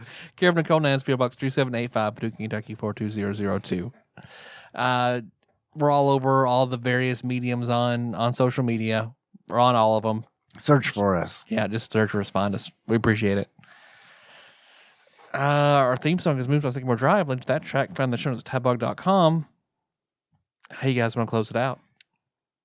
Well, let's talk about what if they didn't want to send us a package, but they wanted to send money. Oh, like a shitload of money? Just a bunch of money. Fucking shitload of money. Just skip this month's mortgage payment. It'll be fine. Send it to us. It'll be fine. You got a grace period, they'll tack it on to probably. the end. You could just they're fine. They've got This is not financial advice. We got a Patreon, patreon.com/tadpog. If you want to send us a shitload of money, you can do that. We've had some people recently up their donations. One incredibly significant increase came from our very own temporal savior, Cubicle Monkey. I received a message feeling bad for my wrecking my shits. So yeah, much appreciated. Yeah, so, very, very much. Look, I know it's going to be a lot of like physical strain for you, but if you could once a month get hit by a semi truck on the interstate, I know I would really appreciate It's it. true. And survive and be fine, but Yeah, you got to Just lose a scare car. the shit out of people. Just lose it. Right. Perpetually buy $50 beaters and then just get every month. And then you get 200 for it at the junkyard, and you've made a profit there too. We also have a welcome back, Sick Jake. I hope you're feeling better now. I know that he recently had to go to the hospital. Mm-hmm. So I hope you are doing. Hope you become well, Jake, sometime soon. Yeah. It seems like you're just asking for it with the name, right? But I don't know. And also, thank you, Robert Thomas Locke, new donor. Welcome. We hope you enjoy. Well, in addition to those wonderful people and everybody that donates, we do have a special list that we like to refer to as executive producers. These are people who donate $20 or more a month, and I am now going to read that list. Thank you very much to Temporal Eternal Savior Cubicle Monkey, God Emperor Alex Pena, Cousin David Galino, Plinko Nick Price, Steve Dixon, Enthusiast Jeff Miners, Clambro Cody Phillips, Bantha Master, Executive Producer Dig Dougie, Gamebug Prime Nathan Eaton, Time Lord Josh Edwards, Matt Gentile, a.k.a. Gentle G, congratulations on your marriage. Sick Jake, we're sorry you fell for the marketing. We're glad you're feeling better. Magical Sleeper, a.k.a. Big Dick Pie Baker, Chris Vaughn, Usurper Grimm, Pinball Archmage, Pinball Archmage, Chris Edler, I'm sorry you couldn't be on this episode. Platinum member Brett Miller, Sandwich Pope, Phil Hawkins. Glad we could bring you some SWAT Kats this week. Nate from Utah, first-time caller. Drink Smith, Joey Webster, Master Cycle Baron, Kevin Link, Barbecue Baron, Andrew Rowland, and General Kenobi Massacre. Thank you guys so much for your generosity. Thank you very much. And thank you, Ian, for reading that. Anytime, every time. I got you. Cubicle Monkey sent me a message, and this is a special message to Captain Gun-Nerd John Turley. It was originally Temporary Eternal Savior. And this is Cubicle Monkey schooling me on our own Tadpog. Wow. Because it's like he said that, and I was like, oh yeah, that's right. I'm not gonna be able to say it any other way than temporal, right? Just because. Well, now he goes back and forth like he's traveling through time, so it makes more sense. But then he continues, but you and I, meaning him and myself. So again, something I should probably remember, but I don't. Made a gentleman's agreement to change it to temporal because that was supposed to be easier to say in the credits.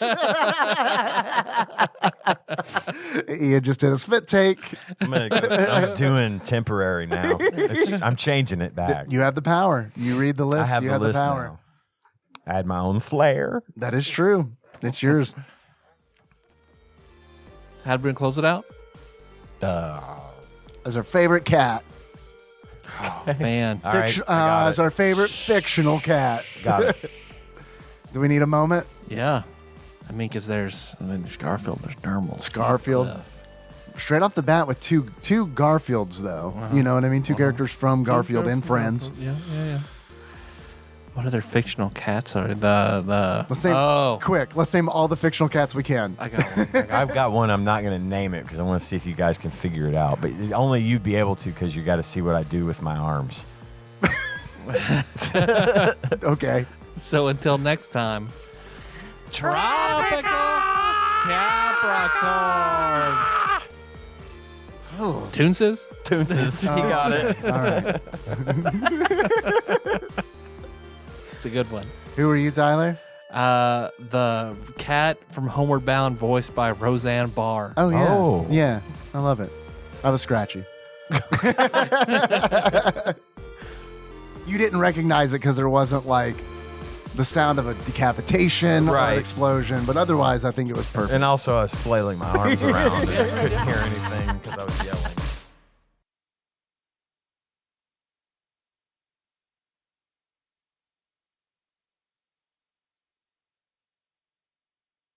I remember being in middle school and being like, I cannot wear purple because I wore, it was actually fifth grade.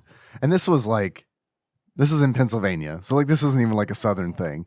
But I remember like going to school in a purple shirt and it was like the end of the fucking world. Like the number of times that gay was shouted at me. God. See, that was not the case in the 80s. Oh, no. We had no problem with all of the fucking purples and neons and just you name it. It was fair game. It's not the case now either. No, Like, no, it's not. but like we were shopping, not this past weekend, but the weekend before, because I needed some new clothes, new pants, because like my pants situation was bad. But so we were in Kohl's, and it was like, holy shit, what the fuck, man, with all these colors? Because like they're totally 80s colors. They're like, when I was in first grade, they're that colors, because it's like those like bright reds and like the bright purples and like the teals, and they're like they had sweatshirts in those colors too, and that really brought me back, because it's like, yeah, that's all the shit we wore. Yeah, it is. Or it's just like, just brought it all back. bright ass like neon colors, and yeah, I don't know. It was I like weird. to think they boxed all the shit they didn't sell up in the 80s, and then bring it back out. This is new. They actually taped a note on there that says "Do not sell again ever," and then it got so old that it just fell off the box, and they were like, "I guess we can sell these."